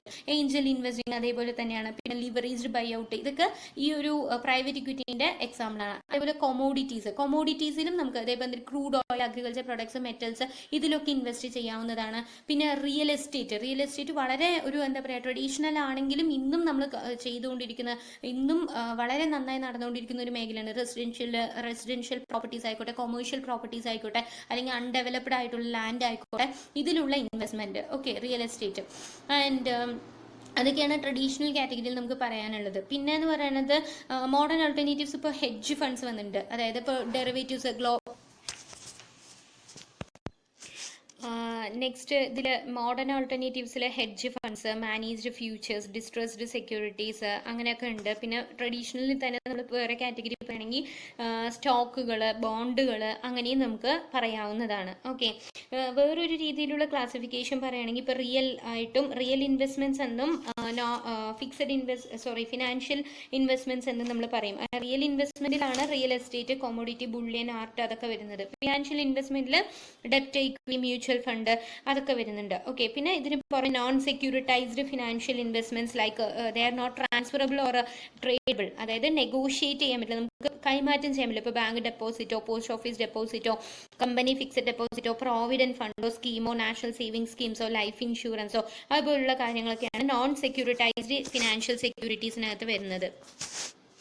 ആൻഡ് ഇതൊക്കെയാണ് ഇതിൽ പറയാൻ. ഇതിന് പുറമെ നമുക്ക് പല രീതിയിൽ പറയാൻ പറ്റും. Okay, mutual fund, investment trust, properties, fixed income securities, cash deposits, annuities, life insurance, commodities, derivatives, ഇതൊക്കെ ഇൻവെസ്റ്റ്മെന്റ് ഓൾട്ടർനേറ്റീവ്സ് തന്നെയാണ്, അല്ലെങ്കിൽ ടൈപ്സ് തന്നെയാണ്. അടുത്തതാണ് വളരെ പ്രധാനപ്പെട്ട ഒരു കോൺസെപ്റ്റ് ആണ് റിസ്ക് ആൻഡ് റിട്ടേൺ എന്നുള്ള കോൺസെപ്റ്റ്. ഓക്കെ, അതായത് എന്താണ് റിസ്ക് എന്ന് പറയുന്നത്, ഞാൻ ഓൾറെഡി പറഞ്ഞ പോലെ തന്നെ നമ്മൾ ഇൻവെസ്റ്റ് ചെയ്യുന്നത് എന്ത് പ്രതീക്ഷിച്ചിട്ടാണ്, നമ്മൾ അതിൽ നിന്നും ഒരു റേറ്റ് ഓഫ് ഒരു നിശ്ചിത റേറ്റ് ഓഫ് റിട്ടേൺ അല്ലെങ്കിൽ ഇൻകം അല്ലെങ്കിൽ ക്യാപിറ്റൽ അപ്രിസിയേഷൻ രൂപത്തിൽ എന്തെങ്കിലും തിരിച്ച് കിട്ടും എന്നുള്ള പ്രതീക്ഷയിലാണ്. പക്ഷെ അത് കിട്ടാതിരിക്കാനുള്ള സാധ്യത, അല്ലെങ്കിൽ നമ്മൾ ഇട്ട പണം നഷ്ടപ്പെടാനുള്ള സാധ്യത. ഓക്കെ, ഇതാണ് റിസ്ക് എന്നതുകൊണ്ട് നമ്മൾ ഉദ്ദേശിക്കുന്നത്. റിസ്ക് എന്ന് പറയുന്നത് നമ്മളൊരു ഇൻവെസ്റ്റ്മെന്റ് സെൻസിൽ നമ്മൾ റിസ്ക് എന്ന് പറയുന്നത് നമുക്ക് എങ്ങനെ പറയാമെന്ന് വെച്ച് കഴിഞ്ഞാൽ, it is A difference between expected return and actual return. നമ്മൾ ഉദ്ദേശിച്ചത് ഒരു 10-15% വെച്ചോളൂ. പക്ഷെ നമുക്ക് യഥാർത്ഥത്തിൽ കിട്ടിയത് ഒരു 10% ആണ് എന്ന് വെച്ചാൽ the difference between this expected and the actual, that is 15 - 10, that is 5% ആണ് നമുക്ക് എന്തായിട്ട് പറയാം, ഈ ഒരു ഡിഫറൻസ് റിസ്ക് എന്ന് പറയുന്നതായിട്ട് നമുക്ക് പറയാം. ഓക്കെ, നമുക്ക് വേറെ that's a quantifiable likelihood of loss or less than expected return. Okay, ഉണ്ടാവാൻ പോകുന്ന നഷ്ടത്തെ നമ്മൾ എന്ത് ചെയ്യുന്നു, ക്വാണ്ടിഫൈ ചെയ്യുന്നു, അല്ലെങ്കിൽ ന്യൂമറിക്കൽ ടേംസിലാക്കി മാറ്റുന്നു, അല്ലെങ്കിൽ നമ്മൾ ഉദ്ദേശിച്ചതിനേക്കാളും കുറവ് നമുക്ക് എന്ത് കിട്ടുക, റിട്ടേൺ കിട്ടുക എന്നാണ് പറയുന്നത്. ഓക്കെ, അപ്പോൾ റിസ്ക് എന്തിനെ ഡിപ്പെൻഡ് ചെയ്തിട്ടാണുള്ളത്, ഈ മെച്യൂരിറ്റി പീരീഡിന്റെ ലെങ്ത്തിനെ ബേസ് ചെയ്തിട്ട്. മെച്യൂരിറ്റി പീരീഡ് കൂടുതലാണ് എന്ന് പറഞ്ഞു കഴിഞ്ഞാൽ റിസ്ക്കും കൂടുതലായിരിക്കും. ഓക്കെ, അതേമാതിരി തന്നെ credit worthiness of the borrow, നമ്മുടെ നിന്നും കടം വാങ്ങിച്ചിരിക്കുന്ന വ്യക്തിയുടെ ക്രെഡിറ്റ് വർത്തിനെസ് എന്ന് പറയുന്നത് എങ്ങനെയാണ്, കൃത്യമായി തരുന്ന ആളാണോ അല്ലയോ, അത് കുറയും തോറും റിസ്ക് കൂടും. ഓക്കെ, അതേമാതിരി നേച്ചർ ഓഫ് ഇൻവെസ്റ്റ്മെന്റിനനുസരിച്ച്, ഇപ്പോൾ ഫോർ എക്സാമ്പിൾ ഇപ്പം ഗോൾഡിൽ നമ്മുടെ കയ്യിലുള്ള റിസ്ക് എന്ന് പറയുന്നത് അത്രയില്ല, കാരണം ബിക്കോസ് ഇറ്റ് നമ്മുടെ കയ്യിൽ തന്നെയാണുള്ള. പക്ഷേ ഷെയർസ് അതിൽ കൂടുതലാണ്. ഓക്കെ, അതിൽ ഇപ്പോൾ ഷെയറും ഡിബഞ്ചറും നമ്മൾ കമ്പയർ ചെയ്യണമെന്ന് വെച്ച് കഴിഞ്ഞാൽ ഡിബഞ്ചറിൽ കുറവ് റിസ്ക്കും ഷെയർസിൽ കൂടുതൽ റിസ്ക്കുമാണ്. ഓക്കെ, അങ്ങനെ നേച്ചർ ഓഫ് ഇൻവെസ്റ്റ്മെന്റ് അനുസരിച്ചിട്ടും റിസ്ക് മാറാം. അപ്പോൾ maturity period, creditworthiness, nature of investment, ഇതിനനുസരിച്ച് റിസ്ക് എന്ത് ചെയ്യും, വാരി ചെയ്യും എന്നാണ് പറയുന്നത്. അല്ലെങ്കിൽ റിസ്ക് ഡിപ്പെൻഡ് ചെയ്തിട്ടുള്ളത് ഇതൊക്കെയാണ്. നെക്സ്റ്റ് ടൈപ്സ് ഓഫ് റിസ്ക് ആണ് കേട്ടോ. അപ്പോൾ 2 തരത്തിലുള്ള റിസ്ക് നമുക്ക് ബേസിക്കലി 2ആയിട്ട് ക്ലാസിഫൈ ചെയ്യാം. ഒന്ന് സിസ്റ്റമാറ്റിക്കും ഒന്ന് അൺസിസ്റ്റമാറ്റിക്കും. സിസ്റ്റമാറ്റിക് എന്ന് പറയുന്നത് ഒരു എന്താ പറയുക, ഒരു കമ്പനിയുടെ എക്സ്റ്റേണൽ എൻവയോൺമെന്റിൽ ഉണ്ടാവുന്ന ഫാക്ടേഴ്സ് കൊണ്ടുണ്ടാവുന്ന, ആ ഫാക്ടേഴ്സ് എക്സ്റ്റേണൽ എൻവയോൺമെന്റ് ഫാക്ടേഴ്സിൽ ഉണ്ടാവുന്ന മാറ്റങ്ങൾ കൊണ്ട് സംഭവിക്കുന്ന റിസ്ക് ആണ് സിസ്റ്റമാറ്റിക് റിസ്ക് എന്ന് പറയുന്നത്. Okay, it is largely uncontrollable. ഇത് ആരുടെ കയ്യിലല്ല, കമ്പനീന്റെ കയ്യിലല്ല. ഈസ് അൺഡൈവേഴ്സിഫൈബിൾ, നമുക്ക് ഡൈവേഴ്സിഫൈ ചെയ്തിട്ടോ ഇതിലൂടെ ഒന്നും നമുക്ക് എന്ത് ചെയ്യാൻ പറ്റില്ല, ഇതിനെ കുറയ്ക്കാൻ പറ്റില്ല എന്നാണ് പറയുന്നത്. ഇപ്പോൾ ഒരു യുദ്ധം വന്നു, അല്ലെങ്കിൽ ഇപ്പോൾ കോവിഡ് വന്നു. കോവിഡ് കാരണം എല്ലാവർക്കും പൊതുവെ ഇത് മാർക്കറ്റിനെ മൊത്തം എന്ത് ചെയ്യും, എഫക്റ്റീവ്. കോവിഡ് കാരണവും അല്ലെങ്കിൽ ഇപ്പം ആദ്യമൊക്കെ നമ്മൾ നോട്ട് നിരോധന സമയത്ത് ഉണ്ടായ മാറ്റങ്ങൾ, അതൊക്കെ എന്ത് ചെയ്യുന്നുണ്ട്, ഹോൾ എക്കണോമിനെയും ഹോൾ മാർക്കറ്റിലുള്ള എല്ലാ സ്ഥാപനങ്ങളെയും എഫക്റ്റ് ചെയ്യും. അങ്ങനെ മൊത്തത്തിൽ എഫക്റ്റ് ചെയ്യുന്ന നമ്മുടെ കയ്യിലല്ലാത്ത കാര്യങ്ങൾ കൊണ്ടുണ്ടാവുന്ന റിസ്കിനെയാണ് സിസ്റ്റമാറ്റിക് റിസ്ക് എന്ന് പറയുന്നത്. ഇനി അൺസിസ്റ്റമാറ്റിക് ആണെങ്കിൽ എന്തായിരിക്കാം, നമുക്ക് കൺട്രോളബിൾ ആണ്. ഓക്കെ, ഇതൊരു പെർട്ടിക്കുലർ ഇൻഡസ്ട്രി അല്ലെങ്കിൽ പെർട്ടിക്കുലർ കമ്പനിയുമായി ബന്ധപ്പെട്ടതാണ്. അത് വന്നിട്ട് നമുക്ക് എന്ത് ചെയ്യാൻ പറ്റും, ആ പെർട്ടിക്കുലർ നമ്മൾ എല്ലാ എമൗണ്ട് ആ ഒരു ഇൻഡസ്ട്രി അല്ലെങ്കിൽ ആ ഒരു കമ്പനിയിൽ ഇടാതെ നമ്മൾ ഡൈവേഴ്സിഫൈ ചെയ്ത് ഇടുകയാണെങ്കിൽ നമുക്ക് ഒരു പരിധി വരെ ഈ അൺസിസ്റ്റമാറ്റിക് റിസ്ക് എന്ന് പറയുന്ന കാര്യം നമുക്ക് എന്ത് ചെയ്യാൻ പറ്റും, കുറയ്ക്കാൻ പറ്റും എന്നാണ് പറയുന്നത്. ഫോർ എക്സാമ്പിൾ ഇപ്പോൾ ക്രെഡിറ്റ് ഡീഫോൾട്ടർ റിസ്ക്, അവർ തരാതിരിക്കാനുള്ള സാധ്യത, ഇതൊക്കെ ആ കമ്പനിയുമായി ബന്ധപ്പെട്ടതാണ്. ഓക്കെ, അതൊക്കെയാണ് എന്തെന്ന് പറയുന്നത് അൺസിസ്റ്റമാറ്റിക് റിസ്കിനകത്ത് വരുന്നത്. അപ്പോൾ systematic risk it is related to the whole market or effects the whole market and it relates to the external factors of the economy and largely uncontrollable, undiversifiable. But unsystematic risk is diversifiable and controllable to a certain extent, and it is related to a particular industry or a company. Okay. ഇനി അപ്പോൾ നമ്മൾ അടുത്തത് sources of risk ആണ്. നമ്മളിപ്പോൾ types of risk 2 കൊണ്ട് പറഞ്ഞു, സിസ്റ്റമാറ്റിക്കും അൺസിസ്റ്റമാറ്റിക്കും. ഈ സോഴ്സസിന് നമുക്ക് കുറച്ച് സോഴ്സസ് ആയി, എന്താണ് അതിൻ്റെ ആ ഉത്ഭവം, കാരണം എന്താണ് എന്നതിൻ്റെ ബേസിസിൽ നമുക്ക് ഒരു 6 റിസ്ക് ഉണ്ട്. ഇതിനെ വീണ്ടും നമുക്ക് ആ ടൈപ്സിൻ്റെ കീഴിൽ തന്നെ കൊണ്ടുവരാം. സിസ്റ്റമാറ്റിക് റിസ്ക്സിന് എക്സാമ്പിൾ അല്ലെങ്കിൽ അതിൻ്റെ സോഴ്സസ് ആണ് market risk, interest rate risk, purchasing power risk or inflation risk ഒക്കെ പറയുന്നത്. അൺസിസ്റ്റമാറ്റിക്കിൽ വരുന്നതാണ് business risk, financial risk, default of credit risk എന്ന് പറയുന്നത്. അപ്പോൾ ആദ്യം നമുക്ക് ഇൻട്രസ്റ്റ് റേറ്റ് റിസ്ക് എന്താണ് നോക്കാം കേട്ടോ. ഇൻട്രസ്റ്റ് റേറ്റ് റിസ്ക് എന്ന് പറയുന്നത് it refers to the chance that the investment will suffer as a result of unexpected interest rate changes. അതായത് മാർക്കറ്റിൽ ഇൻട്രസ്റ്റ് റേറ്റ് എന്ത് ചെയ്തുകൊണ്ടിരിക്കുന്നുണ്ട്, ചേഞ്ച് ചെയ്തുകൊണ്ടിരിക്കുന്നുണ്ട്. ഓക്കെ, ഇപ്പോൾ RBI പ്രഖ്യാപിക്കാറുണ്ട് ചില ഓരോരോ സമയങ്ങളിലായിട്ട് RBI വന്നിട്ട് ഇൻട്രസ്റ്റ് റേറ്റിലുള്ള മാറ്റങ്ങളെ കുറിച്ച് പറയാറുണ്ട്. ആ മാറ്റങ്ങൾ എങ്ങനെയാണ്, അതിനനുസരിച്ചിട്ട് നമ്മുടെ എല്ലാം മാറും. ഓക്കെ, ബാങ്ക് റേറ്റ് മാറും, ഡിബഞ്ചറിന്റെ റേറ്റ് മാറും, അല്ലെങ്കിൽ കമ്പനീസ് ഓഫർ ചെയ്യുന്ന റേറ്റ് ഓഫ് ഇൻട്രസ്റ്റ് മാറും. അപ്പോൾ അതിനനുസരിച്ച് എത്രത്തോളം ഇതുണ്ട്, മാറ്റങ്ങൾ വന്നിട്ടുണ്ട് എന്നാണ്. അതായത് ഇൻട്രസ്റ്റ് റേറ്റിലുള്ള പ്രതീക്ഷിക്കാത്ത ഇൻട്രസ്റ്റ് റേറ്റിലുള്ള മാറ്റങ്ങൾ കാരണം അസറ്റിന്റെ വാല്യൂവിൽ എത്രത്തോളം കുറവ് വരുന്നുണ്ട് എന്നുള്ളതാണ് ഇൻട്രസ്റ്റ് റേറ്റ് റിസ്കിൽ വരുന്നത്. Okay, it is commonly bond, debenture, അതുപോലെ ബന്ധപ്പെട്ട ഫിക്സഡ് ഇൻകം സെക്യൂരിറ്റീസിൽ ചേഞ്ചസ് ആണ് പറയാറുള്ളത്. ഇൻട്രസ്റ്റ് റേറ്റ് റിസ്ക് നമുക്ക് എന്ത് ചെയ്യാൻ പറ്റും? ഡൈവേഴ്സിഫിക്കേഷനിലൂടെ ഹെഡ്ജിങ്ങിലൂടെയൊക്കെ ഒരു പരിധിവരെ കുറയ്ക്കാൻ പറ്റും എന്നാണ് പറയുന്നത്. ഓക്കെ, ദെൻ അടുത്തത് മാർക്കറ്റ് റിസ്ക് ആണ്. മാർക്കറ്റ് റിസ്ക് എന്ന് പറയുന്നത് ഓവറോൾ ഫിനാൻഷ്യൽ മാർക്കറ്റിലുള്ള പ്രശ്നങ്ങൾ കാരണം ഉണ്ടാകുന്ന നഷ്ടം. ഓക്കെ, ഇത് നമുക്ക് ഡൈവേഴ്സിഫിക്കേഷനിലൂടെ നമുക്ക് എന്ത് ചെയ്യാൻ പറ്റില്ല? എലിമിനേറ്റ് ചെയ്യാൻ പറ്റില്ല. പക്ഷെ ഒരു വേറെ രീതികളിലൂടെ നമുക്ക് ഒരു പരിധിവരെ എന്ത് ചെയ്യാൻ പറ്റും? ഇപ്പം ഇൻഷുറൻസ് അങ്ങനെയൊക്കെ എടുത്തിട്ടോ അങ്ങനെയൊക്കെ ഹെഡ്ജ് ചെയ്യാൻ പറ്റും. ഓക്കെ, വേറെ രീതിയിലൂടെ. ആൻഡ് ഇതിൻ്റെ സോഴ്സസ് എന്ന് പറയുന്നത് എന്തുകൊണ്ടാണ് ഈ മാർക്കറ്റ് റിസ്ക് ഉണ്ടാകുന്നത്? റെസഷൻ, കോമൺ ഇക്കണോമിക് റെസഷൻ കൊണ്ടോ അല്ലെങ്കിൽ പൊളിറ്റിക്കൽ ആയിട്ടുള്ള പ്രശ്നങ്ങൾ കൊണ്ടോ അല്ലെങ്കിൽ നാച്ചുറൽ പ്രകൃതി ദുരന്തങ്ങൾ, ഇപ്പോൾ പറഞ്ഞ പോലെ നമുക്കിപ്പോൾ ഇത് പറഞ്ഞില്ലേ, അതുപോലുള്ള കാരണങ്ങൾ കൊണ്ടൊക്കെ വരാം. അതുമാതിരി ടെററിസ്റ്റ് അറ്റാക്കുകൾ കൊണ്ടുവരാം. അങ്ങനെയുള്ള കാരണങ്ങൾ കൊണ്ടാണ് ഈ ഒരു എന്ത് വരുന്നത്? മാർക്കറ്റ് റിസ്ക് എന്ന് പറയുന്ന കാര്യം വരുന്നത്. ഓക്കെ, അടുത്തത് എന്ന് പറയുന്നത് ഇൻഫ്ലേഷൻ റിസ്ക് ആണ്. ഇൻഫ്ലേഷൻ റിസ്കിനെ നമ്മൾ വേറൊരു പേരിൽ അറിയപ്പെടുന്നതാണ് പർച്ചേസിങ് പവർ റിസ്ക്. ഇത് നമ്മൾ ഓൾറെഡി പറഞ്ഞാണ്. അതായത് നമ്മളുടെ വാല്യൂവിൽ ഉണ്ടാവുന്ന കുറവ്, okay, loss in value, okay, അല്ലെങ്കിൽ ഇൻകത്തിലുള്ള ഇറോഷൻ ചെയ്ത് നമ്മുടെ ഈ സാധനങ്ങളുടെയും സേവനങ്ങളുടെയും വില കൂടുന്നതിനനുസരിച്ച് നമ്മുടെ ഇൻകവും കാര്യങ്ങളും അതിനനുസരിച്ച് അതിൻ്റെ മൂല്യത്തിൽ വ്യത്യാസം വരും. ഓക്കെ, അതാണ് ഉദ്ദേശിക്കുന്നത്. ഇൻഫ്ലേഷണറി സമയത്ത് നമ്മുടെ റിട്ടേണിലുള്ള വേരിയേഷൻ. ഫോർ എക്സാമ്പിൾ ഇവിടെ ഒരു എക്സാമ്പിൾ കൊടുത്തിട്ടുണ്ട്. ഒരു ഇൻവെസ്റ്റർ വന്നിട്ട് ഒരു പെർട്ടിക്കുലർ എമൗണ്ട് ബോണ്ടിൽ ഇൻവെസ്റ്റ് ചെയ്യാണ് വിത്ത് 10% റേറ്റ് ഓഫ് ഇൻട്രസ്റ്റ്. ഇത് വന്നിട്ട് this may generate enough interest payment for a retiree to live on. ഇത് ജീവിക്കാൻ എത്രയും മതി. ഓക്കെ, ഈ ഒരു റിട്ടയർ ചെയ്ത പേഴ്സണിന് ജീവിക്കാൻ വേണ്ട ശതമാനം ഇൻട്രസ്റ്റ് അവർ കൊടുക്കുന്നുണ്ട്. പക്ഷേ but with an annual 3% inflation റേറ്റിലാണ്. ആനുവൽ ഇൻഫ്ലേഷൻ റേറ്റ് എന്ന് വെച്ചാൽ 3% വെച്ച് കൂടിക്കൊണ്ടിരിക്കുകയാണ്. Every 1000 produced by the portfolio will only be worth 970 next year. Okay, അതായത് ഓരോ 1000 ഇപ്പോൾ റിട്ടേൺ നമുക്ക് കിട്ടുന്നത് ഒരു 1000 rupees ആണ് എന്ന് പറഞ്ഞു കഴിഞ്ഞാൽ ഓരോ വർഷവും 30 രൂപ വെച്ചിട്ട് എന്ത് ചെയ്തുകൊണ്ടിരിക്കുന്നുണ്ട്? അത് കുറഞ്ഞുകൊണ്ടേയിരിക്കും. ഓക്കെ, അതായത് 1000 രൂപ നമുക്ക് കിട്ടുന്നുണ്ടെങ്കിൽ 970 രൂപേൻ്റെ വിലയെ അടുത്ത വർഷമുള്ളൂ. ആ 970 രൂപയ്ക്ക് അതിൻ്റെ അപ്പുറത്തെ വർഷം 940 രൂപേൻ്റെ വിലയേ ഉള്ളൂ. അങ്ങനെ വാല്യൂ എന്ത് ചെയ്തുകൊണ്ടിരിക്കും? കുറഞ്ഞുകൊണ്ട് പണത്തിൻ്റെ മൂല്യം കുറഞ്ഞു വന്നുകൊണ്ടിരിക്കും. അതാണ് ഇൻഫ്ലേഷൻ റിസ്ക് എന്ന് പറയുന്നത്. അതായത് പണമുണ്ട്, പക്ഷെ അതിൻ്റെ മൂല്യം എന്ന് പറയുന്നത് കുറഞ്ഞു വരികയാണ്. ഓക്കെ, ഇത് നമ്മൾ പറയാറുണ്ട്. പാക്കറ്റ്, അതായത് ഒരു കൊട്ട നിറയെ പണം കൊണ്ടുപോയിട്ട് ഒരു പോക്കറ്റ് മുഴുവൻ സാധനം വാങ്ങിച്ചിട്ട് വരിക. അത്രയും പണത്തിന്റെ മൂല്യം കുറവാണ് എന്നുള്ള ആ ഒരു അവസ്ഥ. അതാണ് ഇൻഫ്ലേഷൻ റിസ്ക്. അടുത്തത് ബിസിനസ് റിസ്ക്. ബിസിനസ് റിസ്ക് നമ്മൾ പറഞ്ഞ പോലെ പെർട്ടിക്കുലർലി ഒരു കമ്പനിയോ അല്ലെങ്കിൽ ഒരു ഇൻഡസ്ട്രിയുമായി ബന്ധപ്പെട്ടതാണ്. ഓക്കെ, ഒരു കമ്പനീൻ്റെ ഫിനാൻഷ്യൽ ആയിട്ടുള്ള ഗോളിനെ മീറ്റ് ചെയ്യാൻ അതിന് തടസ്സം നിൽക്കുന്നത് എന്തോ അതാണ് ബിസിനസ് റിസ്ക് എന്ന് പറയുന്നത്. ഓക്കെ, അതായത് അതിൻ്റെ ഇന്റേണലും എക്സ്റ്റേണലും ആയിട്ടുള്ള കാര്യങ്ങൾ കൊണ്ട് ഒരു കമ്പനീൻ്റെയോ അല്ലെങ്കിൽ ഒരു ഇൻഡസ്ട്രീൻ്റെയോ ഓപ്പറേറ്റിംഗ് കണ്ടീഷൻസ് അല്ലെങ്കിൽ ഓപ്പറേറ്റിംഗ് ഇൻകത്തിൽ വരുന്ന മാറ്റങ്ങളാണ് എന്തെന്ന് പറയുന്നത്?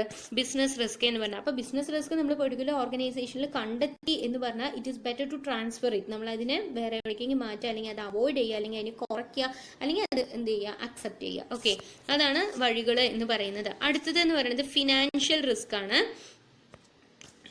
ഫിനാൻഷ്യൽ റിസ്ക് എന്ന് പറയുന്നത് it refers to the variability of the income to the equity capital due to the debt capital. Okay, debt capital ഉപയോഗിക്കുന്നത് കൊണ്ട് ഇക്വിറ്റി ക്യാപിറ്റലിന്റെ റിട്ടേണിൽ വരുന്ന മാറ്റം. അതായത് നമ്മൾ ലിവറേജിനെ കുറിച്ചിട്ടൊക്കെ കേട്ടിട്ടുണ്ടാകും. അതായത് ഡെപ്റ്റ് ഉപയോഗിച്ചുകൊണ്ട് നമുക്ക് എന്ത് ചെയ്യാൻ പറ്റും?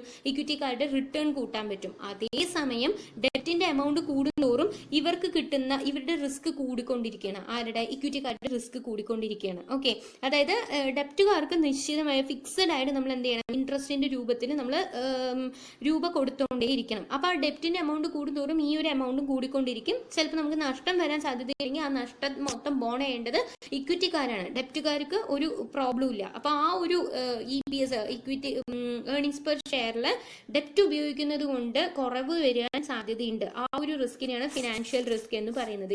It is refers to the capital structure അല്ലെങ്കിൽ ഡെപ്റ്റ് ഇക്വിറ്റി പ്രൊപ്പോർഷനിൽ വരുന്ന മാറ്റങ്ങൾ കൊണ്ടുണ്ടാകുന്ന റിസ്ക് ആണ് ഫിനാൻഷ്യൽ റിസ്ക് എന്ന് പറയുന്നത്.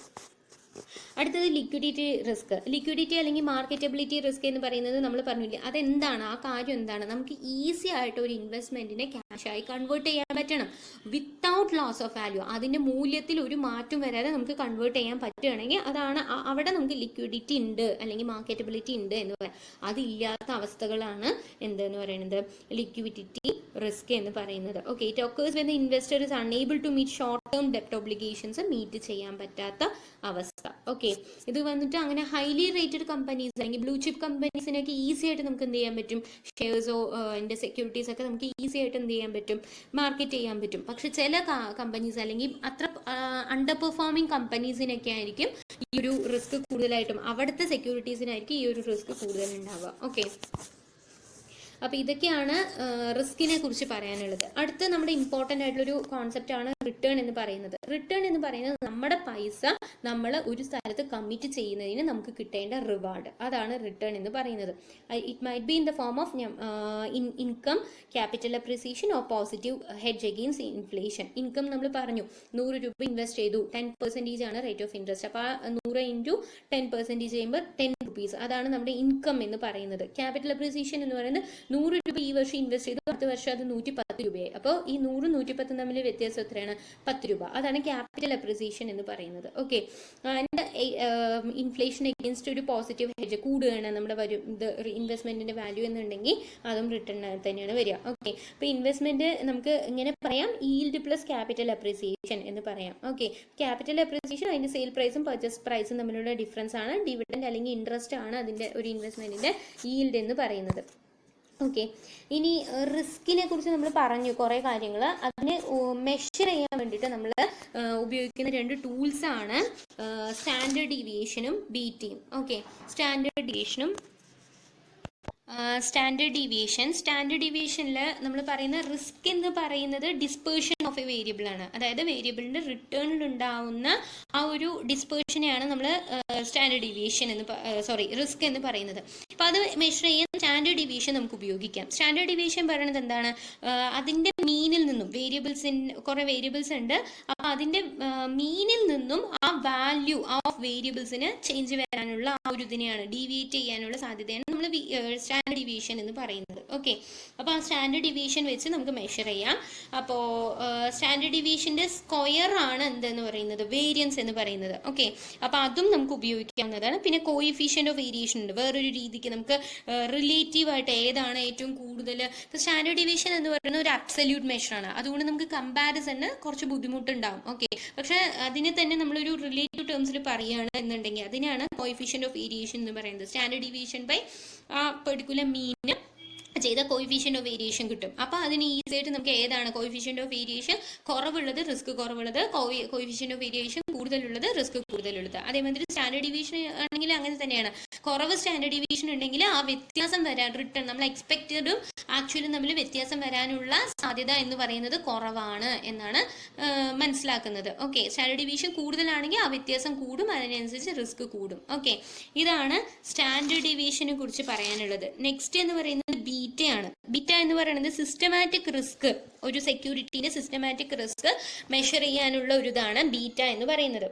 ഈ ബീറ്റ എന്ന് പറയുന്നത് നമ്മളുടെ ഇൻഡിവിജ്വൽ സെക്യൂരിറ്റീന്റെ റിട്ടേണിനെ സ്റ്റോക്ക് മാർക്കറ്റ് ഇൻഡെക്സുമായിട്ട് കമ്പയർ ചെയ്ത് അതിലുണ്ടാവുന്ന, അതായത് മാർക്കറ്റിൽ മൊത്തം ഉണ്ടാവുന്ന വ്യത്യാസത്തിന് റിഫ്ലക്ട് ചെയ്യുന്നതാണ് സ്റ്റോക്ക് മാർക്കറ്റ് ഇൻഡെക്സ്. ആ സ്റ്റോക്ക് മാർക്കറ്റ് ഇൻഡെക്സും ഈ ഇൻഡിവിജ്വൽ സെക്യൂരിറ്റീന്റെ റിട്ടേണും തമ്മിൽ നമ്മൾ എന്ത് ചെയ്യാണ്, കമ്പയർ ചെയ്യാണ് എന്നുണ്ടെങ്കിൽ നമുക്ക് എന്ത് ചെയ്യാൻ പറ്റും, ഈസി ആയിട്ട് അതിന്റെ സിസ്റ്റമാറ്റിക് റിസ്ക് മനസ്സിലാക്കാൻ പറ്റും. അതായത് മാർക്കറ്റിലുള്ള മാറ്റത്തിനോട് എത്രത്തോളം സെൻസിറ്റീവ് ആണ് ഒരു ഇൻഡിവിജ്വൽ സെക്യൂരിറ്റി എന്നാണ്. അപ്പോൾ ബീറ്റയ്ക്ക് മെയിൻ ആയിട്ട് 3 വാല്യൂസ് ആയിട്ട് നമുക്ക് പറയാം. അതായത് സാധാരണഗതിയിൽ ബീറ്റ വാല്യൂ എന്ന് പറയുന്നത് 0 to 2.5 ആണ് പറയാറുള്ളത്. പക്ഷെ 0 ആണ് എന്നതുകൊണ്ട് ഉദ്ദേശിക്കുന്നത് ഇപ്പോൾ ട്രഷറി ബില്ല് പോലുള്ള സാധനങ്ങൾക്ക് റിസ്കേ ഇല്ല. റിസ്ക് അത് ഗവൺമെന്റ് ആണല്ലോ, അപ്പോൾ റിസ്ക് ഇല്ലാത്ത സാധനങ്ങൾക്ക് ബീറ്റ വാല്യൂ 0 ആണ്. ആൻഡ് ഏറ്റവും കൂടുതൽ റിസ്ക് ഉള്ളതിനാണ് 2.5 ഒക്കെ വരുന്നത്. അപ്പം ഇത് നമ്മൾ 3 കേസസ് പറയുന്നുണ്ട് ബീറ്റയിൽ. ബീറ്റ ഗ്രേറ്റർ ദാൻ 1 ആണെങ്കിൽ എന്താണ്, ലെസ് ദാൻ 1 ആണെങ്കിൽ ഈക്വൽ ടു 1 ആണെങ്കിൽ, ഗ്രേറ്റർ ദാൻ 1 ആണെങ്കിൽ അതിനെ അഗ്രസീവ് ഷെയർസ് എന്നാണ് പറയുന്നത്. അതായത് മാർക്കറ്റ് ഇപ്പോൾ റൈസിംഗ് ആയിട്ടുള്ള ഒരു മാർക്കറ്റ് ആണ് എങ്കിൽ ഈ ഇൻഡിവിജ്വൽ സെക്യൂരിറ്റി അതിനേക്കാളും കൂടുതൽ എന്ത് ചെയ്യും, റൈസ് ചെയ്യും. ഓക്കെ, ബുൾ മാർക്കറ്റിൽ. പക്ഷെ ഫാളിംഗ് മാർക്കറ്റ് ആണ് എന്നുണ്ടെങ്കിൽ, ബിയർ മാർക്കറ്റ് ആണ് എന്നുണ്ടെങ്കിൽ മാർക്കറ്റ് ഫോളോ ചെയ്യുന്നതിനേക്കാളും കൂടുതൽ ആര് സെക്യൂരിറ്റി ഫോളോ ചെയ്തിരിക്കും. ഓക്കെ, അതായത് അഗ്രസീവ് ഷെയർസ്, മാർക്കറ്റിനോട് ഒരുപാട് അഗ്രസീവായിട്ട് പ്രതികരിക്കുന്ന സെക്യൂരിറ്റീസ്. ലെസ് ദാൻ വൺ എന്ന് പറഞ്ഞു കഴിഞ്ഞാൽ ഡിഫെൻസീവ് സെക്യൂരിറ്റീസ് ആണ്. ഡിഫെൻസീവ് സെക്യൂരിറ്റീസ് എന്ന് പറഞ്ഞു കഴിഞ്ഞാൽ റൈസിങ് മാർക്കറ്റ് ആണെങ്കിൽ അതിനേക്കാളും കുറവേ എക്സ്പീരിയൻസ് ചെയ്യുന്നുള്ളൂ. റൈസ് ചെയ്യും, പക്ഷെ കുറവായിരിക്കും, മാർക്കറ്റിന്റെ അത്രയും ഉണ്ടാവില്ല. പക്ഷെ ഫോളിംഗ് ആണെങ്കിൽ മാർക്കറ്റിന്റെ ഫോളിനേക്കാളും കുറവായിരിക്കും. Okay, and equal to one ആണെങ്കിൽ അത് ന്യൂട്രൽ ഷെയർസ് ആണ്. അതായത് മാർക്കറ്റിനെ എന്ത് ചെയ്യുന്നില്ല, these shares are expected to, market എന്ത് ചെയ്യുന്നു അതേപോലെ, മാർക്കറ്റ് കൂടിയ അതും കൂടും, അതേ റേറ്റിൽ കൂടും, മാർക്കറ്റ് ഫോളോ ചെയ്യുകയാണെന്നുണ്ടെങ്കിൽ അതേ റേറ്റിൽ അതും ഫോളോ ചെയ്യും. ഓക്കെ, ഇതാണ് greater than one, less than one, equal to one ആണ് എന്നുണ്ടെങ്കിൽ. ഓക്കെ, ബീറ്റ നമുക്ക് കോറിലേഷൻ മെത്തേഡ്, റിഗ്രഷൻ മെത്തേഡ് രണ്ടിലൂടെ നമുക്ക് എന്ത് ചെയ്യാൻ പറ്റും, മെഷർ ചെയ്യാൻ പറ്റും. ഓക്കെ, അപ്പോൾ ഫസ്റ്റ് മൊഡ്യൂൾ നമ്മൾ കഴിഞ്ഞു. ബേസിക് ആയിട്ടുള്ള കാര്യങ്ങൾ, എന്താണ് ഇൻവെസ്റ്റ്മെന്റ്, റിട്ടേൺ എന്താണ്, റിസ്ക് എന്താണ്, റിസ്കിൽ എന്തൊക്കെ തരം ഉണ്ട് എന്നുള്ള കാര്യങ്ങളൊക്കെയാണ് നോക്കിയത്. അടുത്ത ഇത് എന്ന് പറയുന്നത് നമ്മുടെ ഫിക്സഡ് ഇൻകം സെക്യൂരിറ്റീസ് എന്ന് പറയുന്ന നെക്സ്റ്റ് മൊഡ്യൂളാണ് എന്തെന്ന് പറയുന്നത്, ഫിക്സഡ് ഇൻകം സെക്യൂരിറ്റീസ്. അപ്പോൾ ഈ ആദ്യം ഫിക്സഡ് ഇൻകം സെക്യൂരിറ്റീസ് എന്താണ് എന്ന് നമുക്ക് അറിയണം അല്ലേ. അപ്പോൾ ഫിക്സഡ് ഇൻകം സെക്യൂരിറ്റീസ് എന്നതുകൊണ്ട് ഉദ്ദേശിക്കുന്നത് they are the investment where the cash flows are according to predetermined amount of interest paid on a fixed schedule. Okay, അതായത് നമ്മളിപ്പോൾ ബോണ്ടുകൾ, ഡിബെഞ്ചറുകൾ ഇതൊക്കെ കേട്ടിട്ടുണ്ടാവും. 6 മാസം കൂടുമ്പോൾ 10% റേറ്റ് ഓഫ് ഇൻട്രസ്റ്റ്. ഓക്കെ, അപ്പോൾ അത് എല്ലാ 6 മാസം കൂടുമ്പോഴും നമുക്ക് എന്ത് കിട്ടും, 10% ഇൻട്രസ്റ്റ് നമുക്ക് എന്ത് മുടങ്ങാതെ കിട്ടും. അപ്പൊ അതാണ് നമ്മൾ ഒരു നിശ്ചിത എമൗണ്ട് ഓഫ് ഇൻട്രസ്റ്റ് ഒരു നിശ്ചിത സമയത്തിൽ കൃത്യമായിട്ട് നമുക്ക് എന്ത് ചെയ്തുകൊണ്ടിരിക്കും, കിട്ടിക്കൊണ്ടിരിക്കുന്ന സെക്യൂരിറ്റീസിനെയാണ് ഫിക്സഡ് ഇൻകം സെക്യൂരിറ്റീസ് എന്ന് പറയുന്നത്. പക്ഷെ വേരിയബിൾ ഇൻകം സെക്യൂരിറ്റീസ് എന്ന് പറഞ്ഞാൽ ഇതിന്റെ ഓപ്പോസിറ്റ് ആണ്. ഓക്കെ, അതിന്റെ റിട്ടേൺ എന്ന് പറയുന്നത് ചേഞ്ച് ചെയ്തുകൊണ്ടിരിക്കും. ഓക്കെ, അടുത്തത് ഇതിനെ ഇപ്പോൾ ഫിക്സഡ് ഇൻകം സെക്യൂരിറ്റീസിനെ നമ്മൾ പൊതുവായിട്ട് ഡെപ്റ്റ് ഇൻസ്ട്രുമെന്റ്സ് എന്നാണ് പോപ്പുലർലി അറിയപ്പെടുന്നത്, ഈ ഫിക്സഡ് ഇൻകം സെക്യൂരിറ്റീസ്. നെക്സ്റ്റ്, എന്താണ് ഈ ഫിക്സഡ് ഇൻകം സെക്യൂരിറ്റീസിന്റെ അഡ്വാൻറ്റേജ് എന്ന് പറഞ്ഞാൽ ലോവർ വോളറ്റിലിറ്റി ആണ്. മറ്റുള്ള ക്ലാസ് ഓഫ് അസറ്റ്സിനെക്കാളും lower volatility in terms of return. അതായത് 10% എന്ന് പറഞ്ഞു കഴിഞ്ഞാൽ നമുക്ക് ഒരു എന്താ പറയുക, ഷുവർ ആയിട്ട് നമുക്ക് പറയാൻ പറ്റും അതിൽ നമുക്ക് ആ റിട്ടേൺ കിട്ടുമെന്ന്. പക്ഷെ ഒരു ഇക്വിറ്റിയിലാണെന്നുണ്ടെങ്കിൽ നമുക്ക് അതിന്റെ ഡിവിഡൻഡ് കൃത്യമായിട്ട് പ്രെഡിക്റ്റ് ചെയ്യാൻ പറ്റില്ല. പ്രോഫിറ്റ് ഉണ്ടെങ്കിലും ഇല്ലെങ്കിലും മാറ്റം ഉണ്ടല്ലോ. പക്ഷെ ഈ ഒരു ഡെപ്റ്റ് സെക്യൂരിറ്റീസ് അല്ലെങ്കിൽ ഫിക്സഡ് ഇൻകം സെക്യൂരിറ്റീസിൽ പ്രോഫിറ്റ് ഉണ്ടെങ്കിലും ഇല്ലെങ്കിലും നമുക്ക് എന്ത് കിട്ടും, ഈ ഒരു പെർസെൻറ്റേജ് പെർസെൻറ്റേജ് എന്ന് പറയുന്നത് ഉറപ്പാണ്. അതേപോലെ തന്നെ higher returns than traditional bank fixed deposit. Okay, അതിന് ആ ഒരു ബാങ്ക് ഫിക്സഡ് ഡെപ്പോസിറ്റിനേക്കാളും കൂടുതൽ നമുക്ക് എന്ത് കിട്ടുന്നുണ്ട്, റേറ്റ് ഓഫ് റിട്ടേൺ കിട്ടുന്നുണ്ട്. അതേമാതിരി റിട്ടേൺ നമുക്ക് പ്രെഡിക്റ്റ് ചെയ്യാൻ പറ്റും, സ്റ്റേബിൾ ആണ്, ഒരുപാട് ഹെഡ്ജ് ഇൻസ്ട്രുമെന്റ്സും ഇതിൽ അവൈലബിൾ ആണ്. ഇതൊക്കെയാണ് അഡ്വാൻറ്റേജസ്. ഡിസഡ്വാൻറ്റേജസ് എന്ന് പറഞ്ഞു കഴിഞ്ഞാൽ ലോ ലിക്വിഡിറ്റി, നമ്മുടെ എൻറ്റയർ എമൗണ്ട് ആ പെർട്ടിക്കുലർ പീരീഡിലേക്ക് ബ്ലോക്ക് ചെയ്ത് വരികയാണ്. പിന്നെ ആക്റ്റീവ്ലി ട്രേഡ് അല്ലാത്ത കാര്യങ്ങളിലുള്ള സംഭവം. പിന്നെ മാർക്കറ്റ് റേറ്റ് ഓഫ് ഇൻട്രസ്റ്റിനനുസരിച്ച് ആ ഇൻട്രസ്റ്റ് റേറ്റും ഈ ഒരു ഫിക്സഡ് ഇൻകം സെക്യൂരിറ്റീസിന്റെ ഇൻട്രസ്റ്റ് റേറ്റും ചേഞ്ച് വരാനുള്ള സാധ്യതയുണ്ട്. ഓക്കെ, ഇതൊക്കെയാണ് ഡിസഡ്വാൻറ്റേജസ്. അടുത്തത് ഈ ഡെപ്റ്റ് ഇൻസ്ട്രുമെന്റ്സ് അഥവാ ഫിക്സഡ് ഇൻകം സെക്യൂരിറ്റീസിൽ വളരെ പ്രധാനപ്പെട്ട ഒരു ഇൻസ്ട്രുമെന്റ് ആണ് ബോണ്ട് എന്ന് പറയുന്നത്. ഓക്കെ, അപ്പോൾ ഈ ബോണ്ട് എന്ന് പറയുന്നത് ഇറ്റ് ഈസ് എ ഡെപ്റ്റ് ഇൻവെസ്റ്റ്മെന്റ് തന്നെയാണ്. ഒരു ഇൻവെസ്റ്റർ വന്നിട്ട് എന്ത് ചെയ്യുന്നു, ഒരു എൻറ്റിറ്റിക്ക് അയാളുടെ പണം കടം കൊടുക്കുന്നു ഒരു നിശ്ചിത സമയത്തേക്ക്, നിശ്ചിത ഇൻട്രസ്റ്റ് റേറ്റിലേക്കോ അല്ലെങ്കിൽ വേരിയബിൾ ആയിട്ടുള്ള ഇൻട്രസ്റ്റ് റേറ്റിലേക്കോ, രണ്ടുമാവും. വേരിയബിൾ ബോണ്ടുകളുണ്ട്, ഫിക്സഡ് ഇൻട്രസ്റ്റ് റേറ്റ് ബോണ്ടുണ്ട്. അപ്പോൾ നിശ്ചിത സമയത്തേക്ക് ഒരു പെർട്ടിക്കുലർ വേരിയബിൾ ആയിട്ടോ അല്ലെങ്കിൽ ഫിക്സഡ് ആയിട്ടുള്ള ഒരു ഇൻട്രസ്റ്റ് റേറ്റിന് വേണ്ടി നമ്മൾ എന്ത് ചെയ്യുന്നു, ഒരു ഇൻവെസ്റ്റർ വന്നിട്ട് ഒരു ഇൻസ്റ്റിറ്റ്യൂഷനോ എൻറ്റിറ്റിക്കോ നമ്മൾ കടം കൊടുക്കുകയാണെന്നുണ്ടെങ്കിൽ അതിനെയാണ് ബോണ്ട് എന്ന് പറയുന്നത്.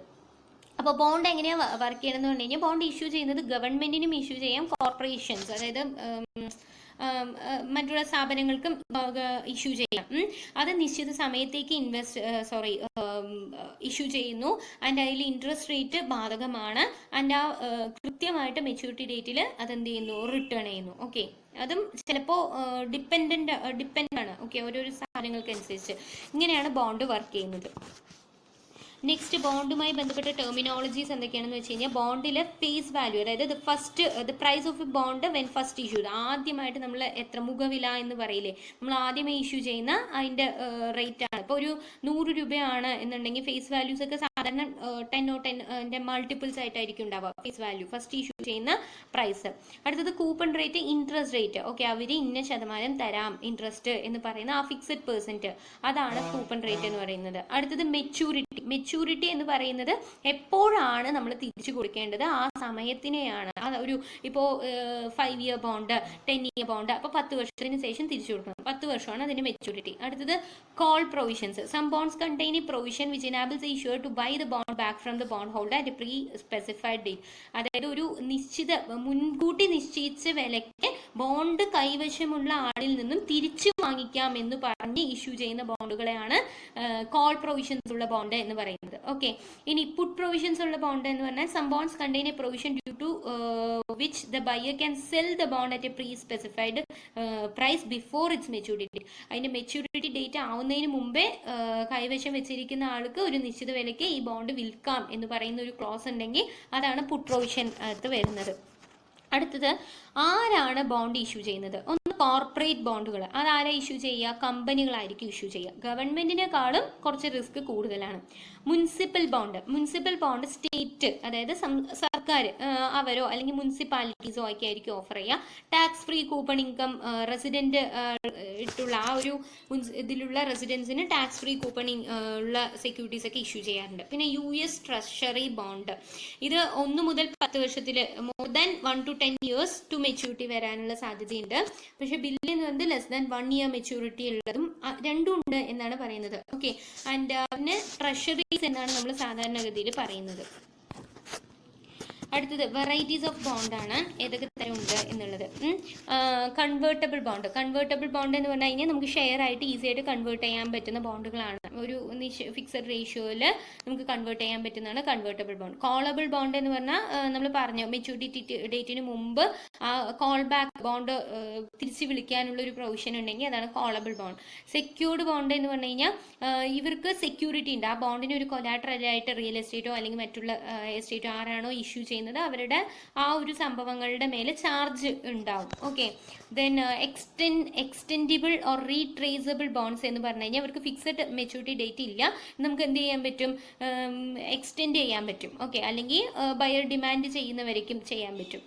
അടുത്ത സീറോ കൂപ്പൺ ബോണ്ട് എന്ന് പറഞ്ഞാൽ കൂപ്പൺ റേറ്റ് അതിനകത്ത് ബാധകമല്ല. പക്ഷേ ഇത് വന്നിട്ട് നമ്മൾ ഫേസ് വാല്യൂ ഡിസ്കൗണ്ടിൽ ഇഷ്യൂ ചെയ്യും, എന്നിട്ട് റിഡീം ചെയ്യുന്നത് ഫേസ് വാല്യൂവിൽ. അപ്പോൾ ആ ഒരു ഇത് തമ്മിലുള്ള വ്യത്യാസമാണ് എന്തെന്ന് പറയുന്നത് നമ്മുടെ റിട്ടേൺ എന്ന് പറയുന്നത്. ഫേസ് വാല്യൂവും ഡിസ്കൗണ്ട് വാല്യൂ പ്രസന്റ് വാല്യൂ തമ്മിലുള്ള വ്യത്യാസം ആണ് സീറോ കൂപ്പൺ ബോണ്ട് എന്ന് പറയുന്നത്. Floating rate bond. Floating rate പറഞ്ഞാൽ ഇൻട്രസ്റ്റ് റേറ്റ് മാറിക്കൊണ്ടേയിരിക്കും, എക്സ്റ്റേണൽ ഇതിനനുസരിച്ച് മാറിക്കൊണ്ടേയിരിക്കും. അപ്പോൾ അവിടെ റിസ്ക് കുറച്ച് കൂടുതലാണ്. അടുത്തത് plain vanilla bond. It is a standard type of bond, one with a simple expiration date and strike price and additional features with an exotic option such as knock-in option and additional contingencies added so that the option only becomes active once the underlying stock hits a set price point. Okay, അതായത് plain vanilla bond പറഞ്ഞാൽ മറ്റുള്ളതിനെ പോലെ തന്നെ expiration ഡേറ്റും strike പ്രൈസും ഇതൊക്കെ ഉണ്ട്, പക്ഷെ കുറച്ച് അഡീഷണൽ ഫീച്ചേഴ്സ് ഉണ്ടാവും. ഫോർ എക്സാമ്പിൾ ഇതിനകത്ത് ഇപ്പോൾ ഒരു നോക്ക് ഓപ്ഷൻ ആണ് എന്ന് പറഞ്ഞു കഴിഞ്ഞാൽ അഡീഷണൽ കണ്ടിജൻസി ഒരു നമുക്ക് എന്തെങ്കിലും ഒരു ഇത് ഈ ഒരു പ്രൈസ് മീറ്റ് ചെയ്താൽ നമുക്ക് എന്ത് ചെയ്യാൻ പറ്റും? ഈ ഓപ്ഷൻ എക്സസൈസ് ചെയ്യാൻ പറ്റും എന്ന് പറയുകയാണ്. അങ്ങനത്തെ ബോണ്ട്സിനെയാണ് പ്ലെയിൻ വാനില ബോണ്ട്സ് എന്ന് പറയുന്നത്. അടുത്തത് എന്ന് പറയുന്നത് ബോണ്ട് വാല്യുവേഷൻ ആണ്. ബോണ്ട് വാല്യുവേഷൻ എന്ന് പറയുന്നത് ഒരു പെർട്ടിക്കുലർ ബോണ്ടിൻ്റെ മൂല്യം ഫെയർ വാല്യൂ എന്താണ് എന്നുള്ളത് ഡിറ്റർമിൻ ചെയ്യാനുള്ള ടെക്നിക്കാണ്. അപ്പോൾ അതിൽ വന്നിട്ട് നമ്മൾ ബോണ്ടിൻ്റെ ഫ്യൂച്ചർ ഇൻട്രസ്റ്റ് പേയ്മെൻറ്റിൻ്റെ ഇപ്പോഴത്തെ ഉള്ള പ്രസൻറ്റ് വാല്യൂ നമ്മൾ എന്ത് ചെയ്യാണ്? കാൽക്കുലേറ്റ് ചെയ്യാണ്. ഓക്കെ, അതാണ് ശരിക്കും പറഞ്ഞാൽ നമ്മൾ ബോണ്ട് വാല്യുവേഷനിൽ ചെയ്യുന്നത്. അതേമാതിരി ബോണ്ട് വാല്യൂ എന്ന് പറയുന്നത് അതിൻ്റെ മെച്യൂരിറ്റി, അതേമാതിരി അതിൻ്റെ ഫേസ് വാല്യൂ, കൂപ്പൺ റേറ്റ്, ഇതിനെയൊക്കെ ബേസ് ചെയ്തിട്ടാണ് ഒരു ബോണ്ടിൻ്റെ വാല്യൂ എന്ന് പറയുന്നത്. പിന്നെ ബോണ്ട് വാല്യുവേഷൻ എന്ന് പറയുന്നത് സ്റ്റോക്ക് വാല്യുവേഷനേക്കാളും ഒരു അത്ര എന്താ പറയുക അട്രാക്റ്റീവ് അല്ല. ബിക്കോസ് ബോണ്ടിൻ്റെ വാല്യൂ എന്ന് പറയുന്നത് വളരെ ഫിക്സ്ഡ് ആണ്. അതേമാതിരി തന്നെ സ്റ്റോക്കിൻ്റെ വാല്യൂ അല്ലെങ്കിൽ സ്റ്റോക്കിൽ നിന്നും കിട്ടുന്ന റിട്ടേണിനേക്കാളും കുറവായിരിക്കും. അതേമാതിരി ബോണ്ടിൻ്റെ പ്രൈസ് എന്ന് പറയുന്നത് സ്റ്റോക്കിൻ്റെ പ്രൈസിനെ പോലെ തന്നെ വലുതായിട്ട് ഫ്ലക്ച്വേറ്റ് ചെയ്യുകയില്ല. അതുകൊണ്ട് തന്നെ നമുക്ക് വലിയൊരു ബുദ്ധിമുട്ടുള്ള പണിയല്ല ഈ ബോണ്ടിൻ്റെ വാല്യൂ ചെയ്യുക എന്ന് പറയുന്നത്. പിന്നെ ബോണ്ടിൻ്റെ റിട്ടേൺ എന്ന് പറയുന്നത് നമുക്ക് 4 രീതിയിൽ കാൽക്കുലേറ്റ് ചെയ്യാൻ പറ്റും. ഒന്ന് കൂപ്പൺ റേറ്റ്, ഒന്ന് കറണ്ട് ഈൽഡ്, ഒന്ന് സ്പോട്ട് ഇൻട്രസ്റ്റ് റേറ്റ്, ഒന്ന് ഈൽഡ് ടു മെച്യൂരിറ്റി. അതിൽ ആദ്യത്തെയാണ് കൂപ്പൺ റേറ്റ് എന്ന് പറയുന്നത്. കൂപ്പൺ റേറ്റ് എന്ന് പറയുന്നത് ആ ബോണ്ടിൻ്റെ സർട്ടിഫിക്കറ്റിൽ ഫിക്സ്ഡ് ആയിട്ടും പ്രിൻറ്റഡ് ആയിട്ടുള്ള ഒരു റേറ്റ് ഓഫ് ഇൻട്രസ്റ്റ് ഉണ്ടാവും. അതാണ് എന്തെന്ന് പറയുന്നത് കൂപ്പൺ റേറ്റ്. അത് കാൽക്കുലേറ്റ് ചെയ്യുന്നത് ആ ബോണ്ടിൻ്റെ ഫേസ് വാല്യൂവിൻ്റെ മേലെ ആയിരിക്കും നമ്മൾ കാൽക്കുലേറ്റ് ചെയ്യുക. ഓക്കെ, ഈ റേറ്റ് ഓഫ് ഇൻട്രസ്റ്റിലാണ് പീരിയോഡിക് ഇൻ്റർവെൽസിൽ കമ്പനി എന്ത് ചെയ്യുന്നത്, ആ ബോണ്ട് ഹോൾഡർക്ക് പേയ്മെൻറ്റ് നടത്തുന്നത്, ഇൻട്രസ്റ്റ്. ഫോർ എക്സാമ്പിൾ വന്നിട്ട് ഒരു ബോണ്ടിൻ്റെ ഫേസ് വാല്യൂ 1000 ആണ് എന്നുണ്ടെങ്കിൽ അതിൻ്റെ ഇൻട്രസ്റ്റ് റേറ്റ് 12% ആണ് എന്നുണ്ടെങ്കിൽ 120 രൂപയാണ് അതിന് എന്തായിട്ട് കൊടുക്കുന്നത്, കൂപ്പൺ റേറ്റ് ആയിട്ട് ഇവർ കൊടുക്കുന്നത്. അപ്പോൾ ആ കൂപ്പൺ റേറ്റിൻ്റെ ബേസിസിൽ നമ്മൾ വാല്യൂ കാൽക്കുലേറ്റ് ചെയ്യുന്നതാണ് കൂപ്പൺ റേറ്റിൽ. അടുത്തത് എന്ന് പറയുന്നത് കറണ്ട് ഈൽഡ്. കറണ്ട് ഈൽഡ് എന്ന് പറയുന്നത് current market price of the bond എന്ന് പറയുന്നത് in the secondary market may differ from its face value. Okay, അതായത് ഇപ്പോഴത്തെ അതിൻ്റെ വില ഇപ്പോൾ 10 രൂപയായിരിക്കും എൻ്റെ ഫേസ് വാല്യൂ, പക്ഷേ മാർക്കറ്റിൽ അത് വിൽക്കുന്നത് എന്ന് പറയുന്നത് വ്യത്യസ്തമായിട്ടുള്ള ഒരു പ്രൈസ് 12-നായിരിക്കാം, അല്ലെങ്കിൽ പിന്നെ അതിനേക്കാളും കുറവായിരിക്കും, ചിലപ്പോൾ 8 രൂപയ്ക്കായിരിക്കും. അങ്ങനെ ഒന്നോ ഡിസ്കൗണ്ടിൽ വിൽക്കാം അല്ലെങ്കിൽ പ്രീമിയത്തിൽ വിൽക്കാം. അപ്പോൾ ഈ കറണ്ട് ഈൽഡിനെ ബേസ് ചെയ്തിട്ട് നമ്മൾ ബോണ്ടിൻ്റെ വാല്യൂ കാൽക്കുലേറ്റ് ചെയ്യുക. ഓക്കെ, അതിൻ്റെ ഫോമുലയാണ് C/MV × 100. C എന്ന് പറയുന്നത് കൂപ്പൺ റേറ്റ്, MV എന്ന് പറയുന്നത് മാർക്കറ്റ് വാല്യൂ. ഓക്കെ, അപ്പോൾ അതാണ് എന്തെന്ന് പറയുന്നത് കറണ്ട് ഈൽഡ് നമ്മൾ കാൽക്കുലേറ്റ് ചെയ്യുന്നത്. ഇതിൻ്റെ എക്സാമ്പിളാണ്, ഇപ്പോൾ 1000 രൂപയാണ്, അതിൻ്റെ കൂപ്പൺ റേറ്റ് 12%. കറൻ്റ്ലി ഇപ്പോൾ അത് വിൽക്കുന്നത് എത്ര രൂപയ്ക്കാണ്, 800 രൂപയ്ക്കാണ്. അപ്പോൾ അതിൻ്റെ ഇൻട്രസ്റ്റ് നമ്മൾ എന്തിൻ്റെ മേലെയായിരിക്കും കാൽക്കുലേറ്റ് ചെയ്യുക എന്ന് പറഞ്ഞാൽ ഫേസ് വാല്യൂവിൻ്റെ മേലെയാണ്. അപ്പോൾ 1000 × 12% 120 രൂപയാണ് കൂപ്പൺ എന്ന് പറയുന്നത്. ഓക്കെ, ആൻഡ് മാർക്കറ്റ് വാല്യൂ 800 രൂപ. അപ്പോൾ 120/800 × 100 15% അതിൻ്റെ എന്തെന്ന് പറയുന്നത് കറണ്ട് ഈൽഡ് എന്ന് പറയുന്നത്. ഓക്കെ, അടുത്തത് spot interest rate. Spot interest rate എന്ന് പറയുന്നത് ഇപ്പോൾ സീറോ കൂപ്പൺ ബോണ്ട് അല്ലെങ്കിൽ ഡീപ്പ് ഡിസ്കൗണ്ട് ബോണ്ട് എന്ന് പറയുന്നത് ഒരു പ്രത്യേക തരം ബോണ്ടാണ്. ആനുവൽ ഇൻട്രസ്റ്റ് പേ ചെയ്യേണ്ട കാര്യമില്ല. ഓക്കെ, അതിനെ നമ്മൾ ഇഷ്യൂ ചെയ്യുന്നത് ഡിസ്കൗണ്ടിലായിരിക്കും, റിഡീം ചെയ്യുന്നത് പാറിലായിരിക്കും. അപ്പോൾ അങ്ങനത്തെ കേസിൽ നമ്മൾ അതിൻ്റെ സ്പോട്ട് ഇൻട്രസ്റ്റ് റേറ്റിൻ്റെ ബേസിസിലാണ് അതിൻ്റെ വാല്യൂ കണക്കാക്കുന്നത്. അതെങ്ങനെ കണക്കാക്കുക എന്ന് പറഞ്ഞു കഴിഞ്ഞാൽ MV market value = face value by 1 + R². Okay, ആറാണ് നമ്മുടെ റേറ്റ് ഓഫ് ഇൻട്രസ്റ്റ്. അതെങ്ങനെ കാൽക്കുലേറ്റ് ചെയ്യും എന്നുള്ളതാണ്. അപ്പോൾ ഒരു സീറോ കൂപ്പൺ ബോണ്ടിൻ്റെ വാല്യൂ എന്ന് പറയുന്നത് ഫേസ് വാല്യൂ എന്ന് പറയുന്നത് 1000 രൂപയാണ്. മെച്യൂരിറ്റി പീരീഡ് 5 വർഷമാണ്. അത് ഇഷ്യൂ ചെയ്തിരിക്കുന്നത് and it is issue price of the bond എന്ന് പറയുന്നത് 519 രൂപ 37 പൈസയ്ക്കാണെന്നുണ്ടെങ്കിൽ അതിൻ്റെ സ്പോട്ട് ഇൻട്രസ്റ്റ് റേറ്റ് എത്രയാണെന്നാണ് ചോദിച്ചിരിക്കുന്നത്. അപ്പോൾ അതിൻ്റെ റേറ്റ് ഓഫ് ഇൻട്രസ്റ്റ് എന്ന് പറയുന്നത്, അതായത് ഈ 1000-നെയും 519-നെയും ഇക്വേറ്റ് ചെയ്യുന്ന ഏതാണോ പ്രസൻറ്റ് വാല്യൂ, അത് നമുക്ക് പ്രസൻറ്റ് വാല്യൂ ടേബിളിൽ നിന്ന് കിട്ടും. ഓക്കെ, അതിൻ്റെ ബേസിസിൽ നമ്മൾ ചെയ്യുമ്പോൾ ആ റേറ്റ് ഓഫ് ഇൻട്രസ്റ്റ് എന്ന് പറയുന്നത് 14% വരുന്നത്. ഓക്കെ, ഇതാണ് സ്പോട്ട് ഇൻട്രസ്റ്റ് റേറ്റ്.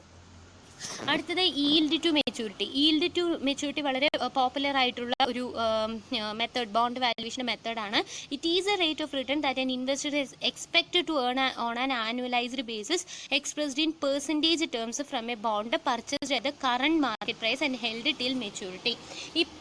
ഇപ്പോഴത്തെ മാർക്കറ്റ് വാല്യൂവിൽ പർച്ചേസ് ചെയ്യുകയും മെച്യൂരിറ്റി വരെ കയ്യിൽ വയ്ക്കുകയും ചെയ്ത് ഒരു ഇൻവെസ്റ്റർ, ഒരു ബോണ്ട് വാങ്ങിച്ച ഒരു ഇൻവെസ്റ്റർ ആ ബോണ്ടിൽ നിന്നും പ്രതീക്ഷിക്കുന്ന ഒരു എക്സ്പെക്ട് ചെയ്യുന്ന ബോണ്ടിൻ്റെ ഒരു പെർസെൻറ്റേജിനെ നമ്മൾ എക്സ്പ്രസ് ചെയ്യുന്ന ആ ഒരു റേറ്റ് ഓഫ് റിട്ടേൺ ആണ് എന്താണെന്ന് പറയുന്നത് yield to maturity. Okay, it is a internal rate of return ആണ്.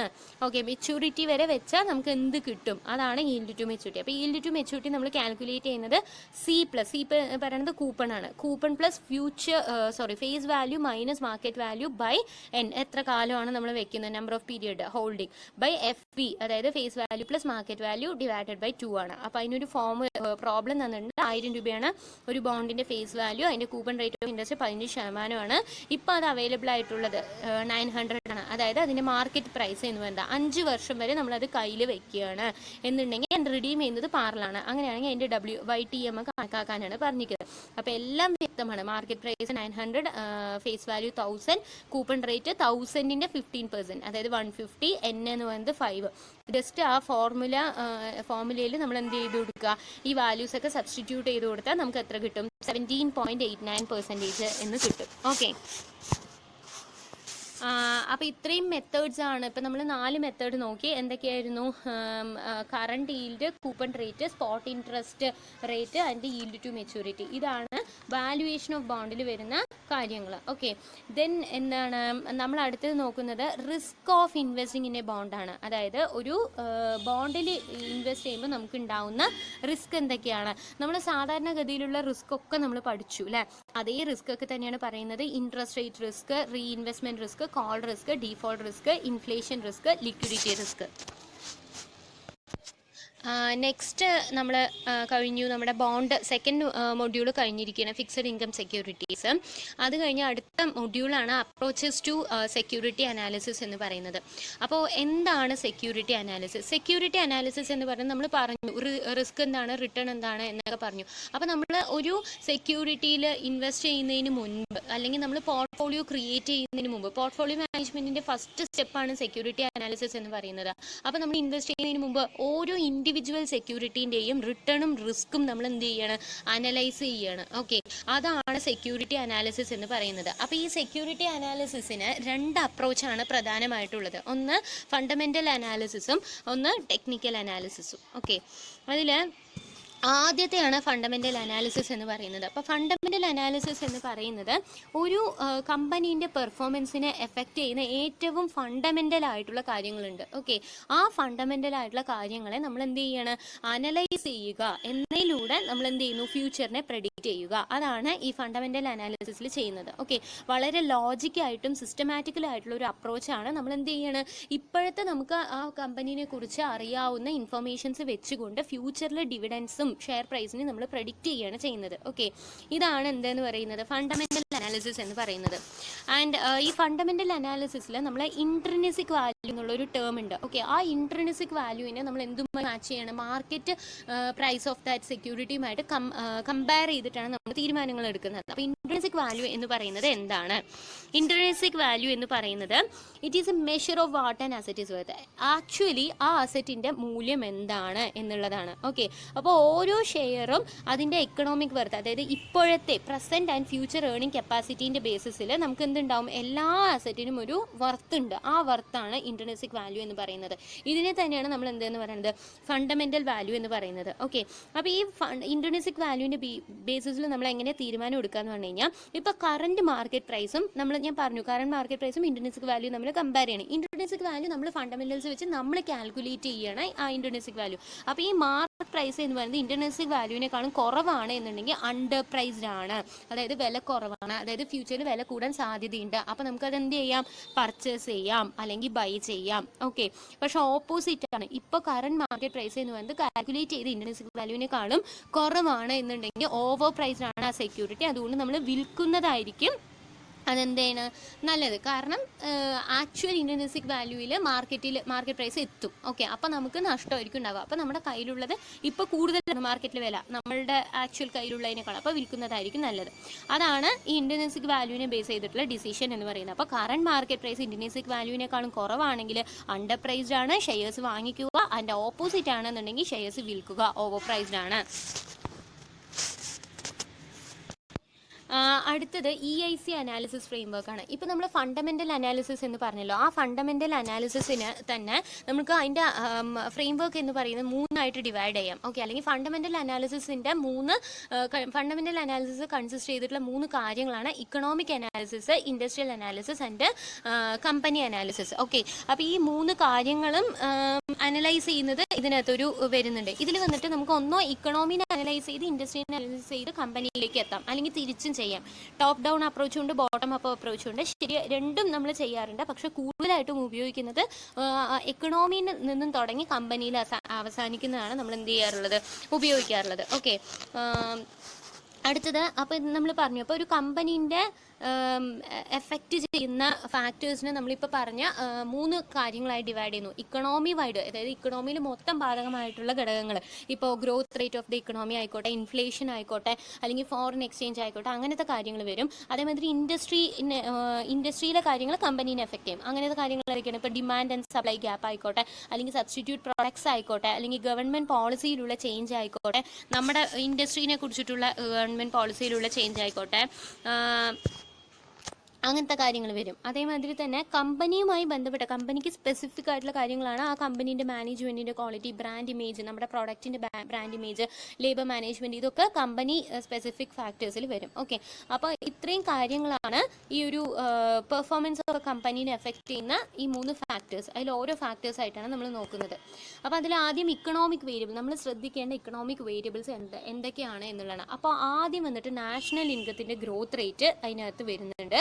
അതേമാതിരി തന്നെ inflation, interest rate, government revenue, exchange rate, infrastructure, monsoon, economic and political stability, ഇത്രയും കാര്യങ്ങൾ ഇക്കണോമിക് വേരിയബിൾസ് നമ്മൾ അതായത് ഒരു കമ്പനീൻ്റെ കാര്യങ്ങളിനെ, കമ്പനീൻ്റെ ഫണ്ടമെൻ്റൽ ആയിട്ടുള്ള അല്ലെങ്കിൽ കമ്പനീൻ്റെ ഇൻട്രിൻസിക് വാല്യൂ ഓഫ് ദാറ്റ് സെക്യൂരിറ്റിനെ എഫക്റ്റ് ചെയ്യുന്ന കാര്യങ്ങളാണ്. അപ്പോൾ ഇതൊക്കെ തീർച്ചയായിട്ടും ഇൻഫ്ലുവൻസ് ചെയ്യും. അതിനെ നമ്മൾ ശ്രദ്ധിക്കേണ്ടതാണ്. ഓക്കെ, അടുത്തത് ഇൻഡസ്ട്രി അനാലിസിസ് ആണ്. അപ്പോൾ ഇൻഡസ്ട്രി എന്ന് പറയുന്നത് ഒരേപോലെയുള്ള പ്രൊഡക്റ്റ് പ്രൊഡ്യൂസ് ചെയ്യുകയോ അല്ലെങ്കിൽ ഒരേപോലുള്ള സേവനങ്ങൾ നൽകുകയോ ചെയ്യുന്ന ഒരു ഗ്രൂപ്പ് ഓഫ് കമ്പനീസിൻ്റെ ആ ഒരു കളക്ഷനെയാണ് നമ്മൾ എന്തെന്ന് പറയുന്നത് ഇൻഡസ്ട്രി എന്ന് പറയുന്നത്. ഓക്കെ, അപ്പോൾ പരസ്പരം ഒരേപോലുള്ള ഈ ഒരു കമ്പനീസിൻ്റെ പരസ്പരം നമ്മുടെ കോമ്പറ്റീറ്റേഴ്സ് ആണ് ഇൻഡസ്ട്രിയിൽ ഉണ്ടാകുന്നത്. അവരുടെ പ്രവർത്തനങ്ങൾ നമ്മളെ ഇൻഫ്ലുവൻസ് ചെയ്യുകയും അതേമാതിരി തന്നെ നമ്മുടെ പ്രവർത്തനങ്ങൾ അവരെ ഇൻഫ്ലുവൻസ് ചെയ്യുകയും ചെയ്യാറുണ്ട്. ഓക്കെ, അപ്പോൾ ആ ഒരു ഇൻഡസ്ട്രീൻ്റെ പെർഫോമൻസിൽ നമ്മുടെ കമ്പനി തീർച്ചയായിട്ടും എഫക്റ്റ് ചെയ്യപ്പെടുന്നുണ്ട്. അപ്പോൾ ആ ഇൻഡസ്ട്രീൻ്റെ പെർഫോമൻസും പ്രോസ്പെക്ട്സും പ്രോബ്ലംസും ഒക്കെ നമ്മൾ അനലൈസ് ചെയ്യുന്നതിനെയാണ് ഇൻഡസ്ട്രി അനാലിസിസ് എന്ന് പറയുന്നത്. ഓക്കെ, അത് ഓരോ ഇൻഡസ്ട്രി, കാരണം നമ്മുടെ പോർട്ട്ഫോളിയോയിൽ നമ്മൾ ഇൻവെസ്റ്റ് ചെയ്യുമ്പോൾ പറഞ്ഞു, ഡൈവേഴ്സിഫിക്കേഷൻ എന്നുള്ള ഒരു ടേം പറഞ്ഞിട്ടുണ്ടായിരുന്നു. ചില ഇൻഡസ്ട്രീസ് വളരെ അട്രാക്റ്റീവ് ആയിരിക്കും, അല്ലെങ്കിൽ ചില ഇൻഡസ്ട്രീസ് വളരെ റിസ്കി ആയിരിക്കും. അപ്പോൾ നമ്മൾ എല്ലാം ഒരു ഇൻഡസ്ട്രിയിൽ തന്നെ ഇൻവെസ്റ്റ് ചെയ്തു പറഞ്ഞാൽ നമ്മുടെ പണം നഷ്ടമാവാനുള്ള സാധ്യത വളരെ കൂടുതലാണ്. അതുകൊണ്ട് തന്നെ നമ്മൾ ഡിവൈഡ് ചെയ്ത് അതിൻ്റെ റിസ്ക് ആൻഡ് റിട്ടേൺ ക്യാരക്ടറിസ്റ്റിക്സിൻ്റെ ബേസ് ചെയ്തിട്ട് നമ്മൾ ചെയ്യണം. ഓരോ ഇൻഡസ്ട്രീൻ്റെ risk and return characteristics different ആയിരിക്കും. ഇപ്പോൾ ഓട്ടോമൊബൈൽ ഇൻഡസ്ട്രീൻ്റെ റിസ്ക്കും റിട്ടേണും IT ഇൻഡസ്ട്രിയിൽ നിന്നും വ്യത്യസ്തമായിരിക്കും. അപ്പോൾ നമ്മൾ നോക്കിയിട്ട് വേണം ചെയ്യാൻ. ഇതാണ് ഇൻഡസ്ട്രി അനാലിസിസ് എന്ന് പറയുന്നത്. നെക്സ്റ്റ്, ഈ ഇൻഡസ്ട്രി അനാലിസിസ് പഠിക്കുന്ന സമയത്ത് നമ്മൾ വളരെ പ്രധാനപ്പെട്ട ഒരു തിയറിയാണ് ഇൻഡസ്ട്രി ലൈഫ് സൈക്കിൾ തിയറി എന്ന് പറയുന്നത്. ഓക്കെ, അപ്പോൾ അത് ഇൻട്രൊഡ്യൂസ് ചെയ്തത് ജൂലിയസ് ഗ്രോഡിൻസ്കി എന്ന് പറയുന്ന ഒരു വ്യക്തിയാണ്.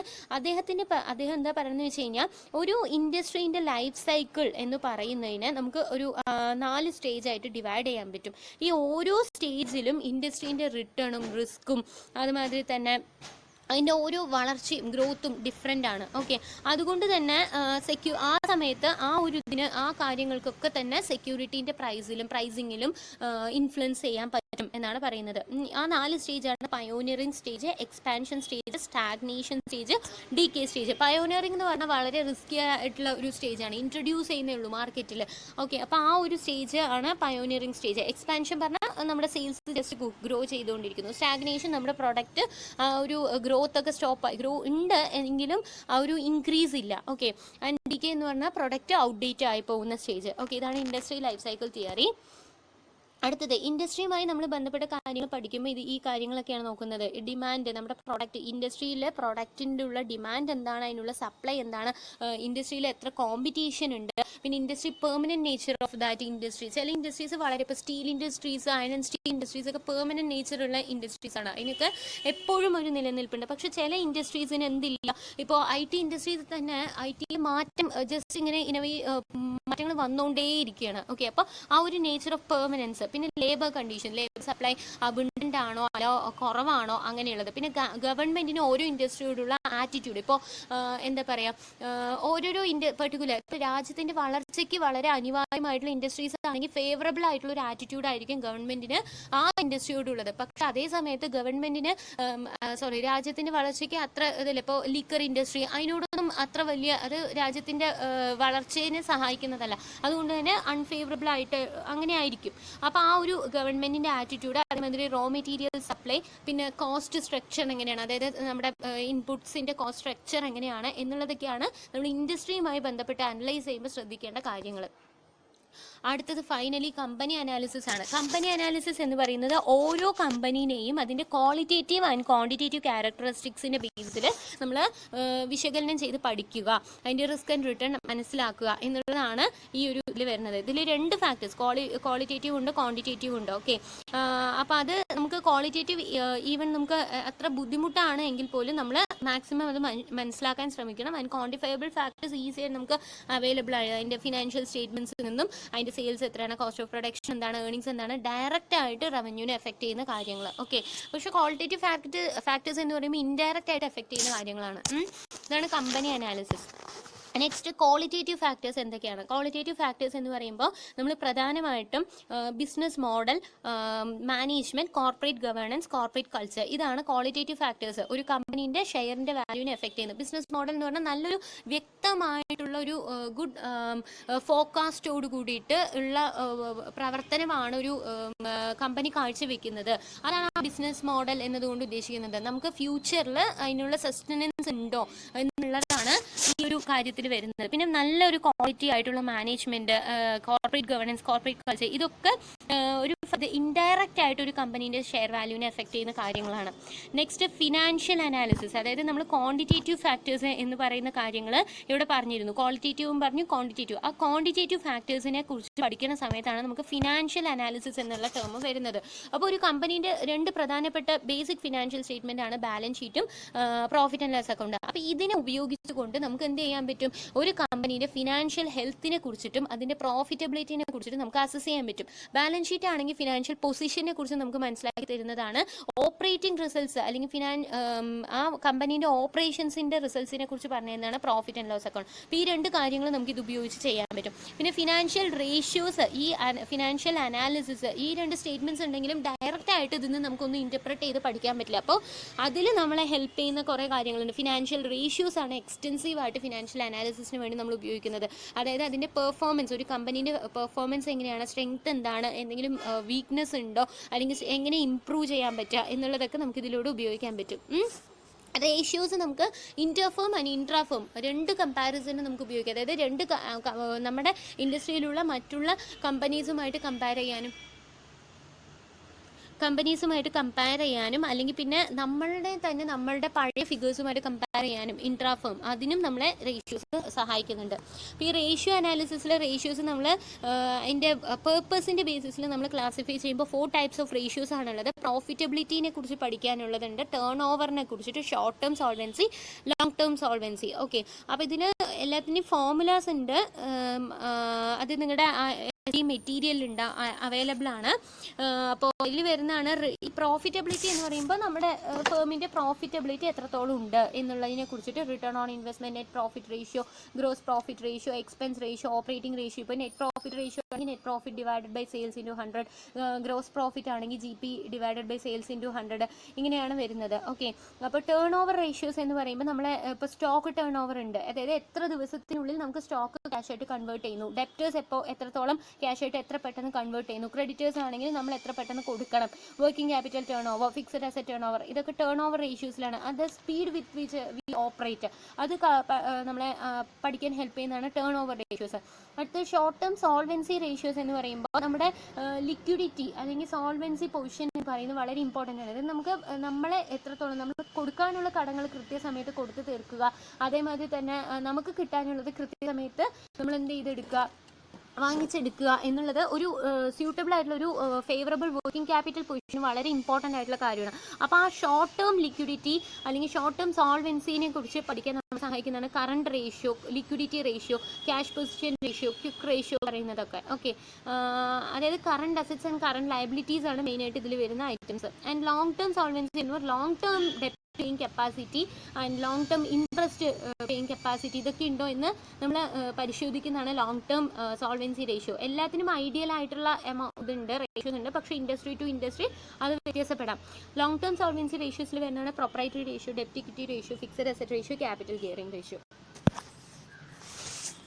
അപ്പോൾ ഫണ്ടമെൻ്റൽ അനാലിസിസ് കഴിഞ്ഞു. അപ്പോൾ ഫണ്ടമെൻ്റൽ അനാലിസിസ് ഇത്രയാണ് ബിലീവ് ചെയ്യുന്നത്. ദേ ബിലീവ് ദാറ്റ് ഇൻട്രിൻസിക് വാല്യൂവും ഓവർ പ്രൈസ് അല്ലെങ്കിൽ മിസ്പ്രൈസ്ഡ് സെക്യൂരിറ്റീസ് ഉണ്ട്. ആ മിസ്പ്രൈസ് ഉപയോഗിച്ചുകൊണ്ട് നമുക്ക് എന്ത് ചെയ്യാൻ പറ്റും, പ്രോഫിറ്റ് ഉണ്ടാക്കാൻ പറ്റും. അതിന് വേണ്ടിയിട്ട് നമ്മൾ ഇൻട്രിൻസിക് വാല്യൂ കാൽക്കുലേറ്റ് ചെയ്യണം. ഇൻട്രിൻസിക് വാല്യൂ കാൽക്കുലേറ്റ് ചെയ്യണമെങ്കിൽ കമ്പനീൻ്റെ ഫണ്ടമെൻ്റൽസിനെ കുറിച്ച് നമ്മൾ പഠിക്കണം എന്നാണ് ഫണ്ടമെൻ്റൽ അനാലിസിസ് പറയുന്നത്. Next approach to security analysis is the technical analysis. Technical analysis എന്ന് പറയുന്നത് മാർക്കറ്റ് ഡിറൈവ്ഡ് ഡാറ്റ എൻ്റെ ബേസിസിൽ നമ്മൾ സ്റ്റോക്ക് പ്രൈസ് നമുക്ക് എന്ത് ചെയ്യാൻ പറ്റും, ഫോക്കാസ്റ്റ് ചെയ്യാൻ പറ്റും. അതായത് മാർക്കറ്റിൽ നമുക്ക് കുറേ സ്റ്റോക്ക് എക്സ്ചേഞ്ചിലും സ്റ്റോക്ക് ഇൻഡെക്സ് മാർക്കറ്റിലും നമുക്ക് അവൈലബിൾ ആയിട്ടുള്ള ഒരുപാട് ഡാറ്റാസ് ഉണ്ട്. അപ്പോൾ അത് ഉപയോഗിച്ചുകൊണ്ട് നമുക്ക് എന്ത് ചെയ്യാൻ പറ്റും, സ്റ്റോക്ക് പ്രൈസ് ഫോക്കാസ്റ്റ് ചെയ്യാൻ പറ്റും എന്നാണ് ടെക്നിക്കൽ അനാലിസ്റ്റുകൾ ബിലീവ് ചെയ്യുന്നത്. ഓക്കെ, അപ്പോൾ ഈ ടെക്നീഷ്യൻസ് അഥവാ ക്വാണ്ടിറ്റേറ്റീവ് അനാലിസ്റ്റ് അല്ലെങ്കിൽ ചാർട്ടിസ്റ്റ് എന്നൊക്കെയാണ് ഇവരെ വിളിക്കുന്നത്. ഇവർ വന്നിട്ട് പ്രൈസ്, വോളിയം, അതേപോലെ തന്നെ psychological indicators over a period of time,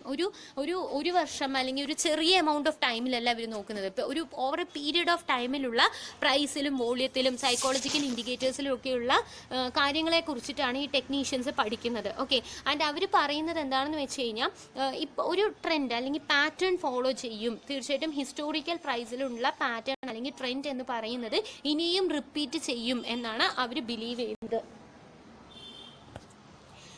അപ്പം ഇതിൽ ടെക്നിക്കൽ അനാലിസിസിൻ്റെ ബേസിക് പ്രിൻസിപ്പിൾസ് ഇതൊക്കെയാണ്. Market value of A security എന്ന് പറയുന്നത് മാർക്കറ്റിലുള്ള ഡിമാൻഡ് ആൻഡ് സപ്ലൈ കണ്ടീഷൻസിനെ ബേസ് ചെയ്തിട്ടാണ്. ചില സമയത്ത് ഡിമാൻഡ് കൂടുതലാണെങ്കിൽ അതിൻ്റെ സെയിൽസ് കൂടുതൽ, ആ സെക്യൂരിറ്റീൻ്റെ ആവശ്യക്കാർ കൂടും. ഓക്കെ, പ്രൈസ് അപ്പോൾ എന്ത് ചെയ്യും, അപ്പർ ഡയറക്ഷനിലേക്ക് മൂവ് ചെയ്യും. അതിൻ്റെ ബേസിസിലാണ് എന്നാണ് പറയുന്നത്. ആൻഡ് ഈ റാഷണൽ ഫാക്ടേഴ്സും ഇറാഷണൽ ഫാക്ടേഴ്സും ഇതിനെ സ്വാധീനിക്കുന്നുണ്ട്. റാഷണൽ ഫാക്ടേഴ്സ് എന്ന് പറഞ്ഞാൽ ചിന്തിച്ച് ആലോചിച്ച് നമ്മളിപ്പോൾ ഫണ്ടമെൻ്റൽ അനാലിസിൽ പോലെ അനലൈസ് ഒക്കെ ചെയ്തത്. ഇനി ഇറാഷണൽ ഫാക്ടേഴ്സ് എന്ന് പറയുമ്പോൾ അത് ഓരോരുത്തരുടെ എന്താ പറയുക ഹ്യൂമൻ ഇമോഷൻസ് അല്ലെങ്കിൽ ബിഹേവിയറിൻ്റെ ബേസിസിൽ ഉണ്ടാവുന്ന ഫാക്ടേഴ്സ്, അതും ഈ ഡിമാൻഡ് ആൻഡ് സപ്ലൈ കണ്ടീഷൻസിനെ സ്വാധീനിക്കും. ദെൻ സെക്യൂരിറ്റി പ്രൈസസ്, അതായത് ഒരു പെർട്ടിക്കുലർ ഡയറക്ഷൻ, ഒരു പീരീഡ് ഓഫ് ടൈമിൽ ഒരു പെർട്ടിക്കുലർ ഡയറക്ഷൻ ഫോളോ ചെയ്യും എന്നാണ് ഇവർ വിശ്വസിക്കുന്നത്. അതേമാതിരി തന്നെ ട്രെൻഡ് എന്ന് പറയുന്നത് ചേഞ്ച് ആവണമെങ്കിൽ ഈ ഡിമാൻഡ് ആൻഡ് സപ്ലൈ ഫാക്ടേഴ്സും ഒരു ഷിഫ്റ്റ് വരണം. And shift in demand and supply എന്ന് പറയുന്നത് നമ്മൾക്ക് കണ്ടെത്താൻ നമുക്ക് ചാർട്ടുകൾ പ്രിപ്പയർ ചെയ്ത് ആ മാർക്കറ്റ് പെർഫോമൻസിനെ കുറിച്ച് പഠിക്കുന്നതിലൂടെ നമുക്ക് പറ്റും എന്നാണ് പറയുന്നത്. അതേമാതിരി തന്നെ ചാർട്ടുകളിലൂടെ, അതായത് പ്രൈസ് മൂവ്മെൻറ്റ്സ് റെക്കോർഡ് ചെയ്ത് നമ്മൾ പെർഫോം ചെയ്യുന്ന ചാർട്ടുകളിലൂടെയുള്ള പാറ്റേൺസിനെ നമ്മൾ മനസ്സിലാക്കുകയും അതിനെ റെക്കോർഡ് ചെയ്ത് വെക്കുകയും ചെയ്തു കഴിഞ്ഞാൽ നമുക്ക് നാളെ എന്താണ് പ്രൈസ് എന്നുള്ളത് നമുക്ക് ഇപ്പോൾ തന്നെ ഫോക്കാസ്റ്റ് ചെയ്യാൻ പറ്റും എന്നുള്ളതാണ് ഈ ഒരു കാര്യങ്ങൾ പറയുന്നത്. ഇത്രയും ബേസിക് പ്രിൻസിപ്പിൾസ് ആണ് ടെക്നിക്കൽ അനാലിസിസിൻ്റെ. നെക്സ്റ്റ് എന്ന് പറയുന്നത് ഡൗ തിയറിയാണ്. ഡൗ തിയറി എന്ന് പറയുന്നത് ശരിക്കും പറഞ്ഞാൽ ടെക്നിക്കൽ അനാലിസിസിന് ഒരു ഫണ്ടമെൻ്റൽ അല്ലെങ്കിൽ അതിൻ്റെ ഹിസ്റ്ററി എടുത്ത് നോക്കിക്കഴിഞ്ഞാൽ ഡൗ തിയറിയുടെ ഡെവലപ്മെൻറ്റോട് കൂടിയിട്ടാണ് ടെക്നിക്കൽ അനാലിസിസ് എന്ന് പറയുന്ന ഒരു കോൺസെപ്റ്റ് ഇത്രത്തോളം പോപ്പുലർ ആവാൻ കാരണം. ഡൗ തിയറി ഡെവലപ്പ് ചെയ്തത് എന്ന് പറയുന്നത് ഡൗ ജോൺ സാവേജ് എന്ന് പറയുന്ന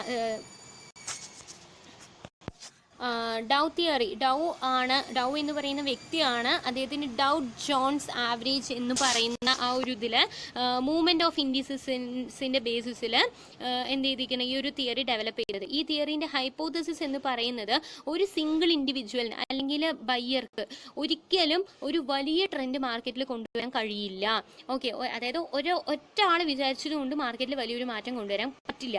ആൻഡ് നെക്സ്റ്റ് എന്ന് പറയുന്നത് മാർക്കറ്റ് എല്ലാ കാര്യത്തെയും എന്ത് ചെയ്യുന്നുണ്ട്, ഡിസ്കൗണ്ട് ചെയ്യുന്നുണ്ട്. അതായത് എല്ലാ കാര്യത്തെയും നമ്മൾ ഫണ്ടമെൻ്റൽ ആയിട്ടുള്ള പറഞ്ഞ എല്ലാ കാര്യങ്ങളും ആ മാർക്കറ്റ് പ്രൈസിൽ ഉൾക്കൊള്ളുന്നു എന്നാണ് പറയുന്നത്. ആൻഡ് തേർഡ് ഹൈപ്പോത്തസിസ് എന്ന് പറയുന്നത് അതായത് the theory is not ഇൻഫാലിയബിൾ.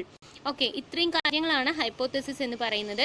Then next ഈ ഡൗ തിയറി എന്ന് പറയുന്നതിന് നമ്മൾ 3 ട്രെൻഡാണ് ഇവിടെ പറയുന്നത്. Primary trend, intermediate or secondary trend, short term or minor trend. Okay, അപ്പോൾ അതിൽ പ്രൈമറി ട്രെൻഡാണ് നമ്മൾ ആദ്യമായി നോക്കുന്നത്. പ്രൈമറി ട്രെൻഡ് എന്ന് പറയുന്നത് ഒന്നോ സെക്യൂരിറ്റി പ്രൈസ് ഇൻക്രീസ് ചെയ്യാം അല്ലെങ്കിൽ ഡിക്രീസ് ചെയ്യാം. ഓക്കെ, ഇൻക്രീസിങ് ആണെങ്കിൽ അത് ബുൾ മാർക്കറ്റ് എന്നും ഡിക്രീസ് ചെയ്യുകയാണെങ്കിൽ അത് ബിയർ മാർക്കറ്റ് എന്നുമാണ് പറയുന്നത്. ബുൾ മാർക്കറ്റ് എന്ന് പറയുന്നത് കൃത്യമായിട്ടൊരു 3 ക്ലിയർ കട്ട് പീക്സ്, ആ ബുൾ മാർക്കറ്റ് നമ്മൾ ചാർട്ട് എടുത്ത് നോക്കിക്കഴിഞ്ഞാൽ ഒരു ക്ലിയർ കട്ട് പീക്സ്, ഉയരങ്ങൾ 3 ക്ലിയർ കട്ട് പീക്സ് ഉണ്ടാവും. ഓരോ പീക്കും മറ്റേ പീക്കിനേക്കാളും, ഇതിന് മുമ്പിലത്തെ പീക്കിനേക്കാളും ഉയരമുള്ളതായിരിക്കും. അതേമാതിരി തന്നെ the bottoms are also higher than previous bottoms. ഇപ്പോൾ താഴത്തെ ഏറ്റവും ബോട്ടംസ് ആണ് നമ്മൾ പരിശോധിക്കുന്നതെന്നുണ്ടെങ്കിൽ കഴിഞ്ഞ ബോട്ടത്തിനേക്കാളും കൂടുതലായിരിക്കും. അടുത്ത ബിയർ മാർക്കറ്റ് എന്ന് പറഞ്ഞാൽ ഫോളിംഗ് ട്രെൻഡാണ്.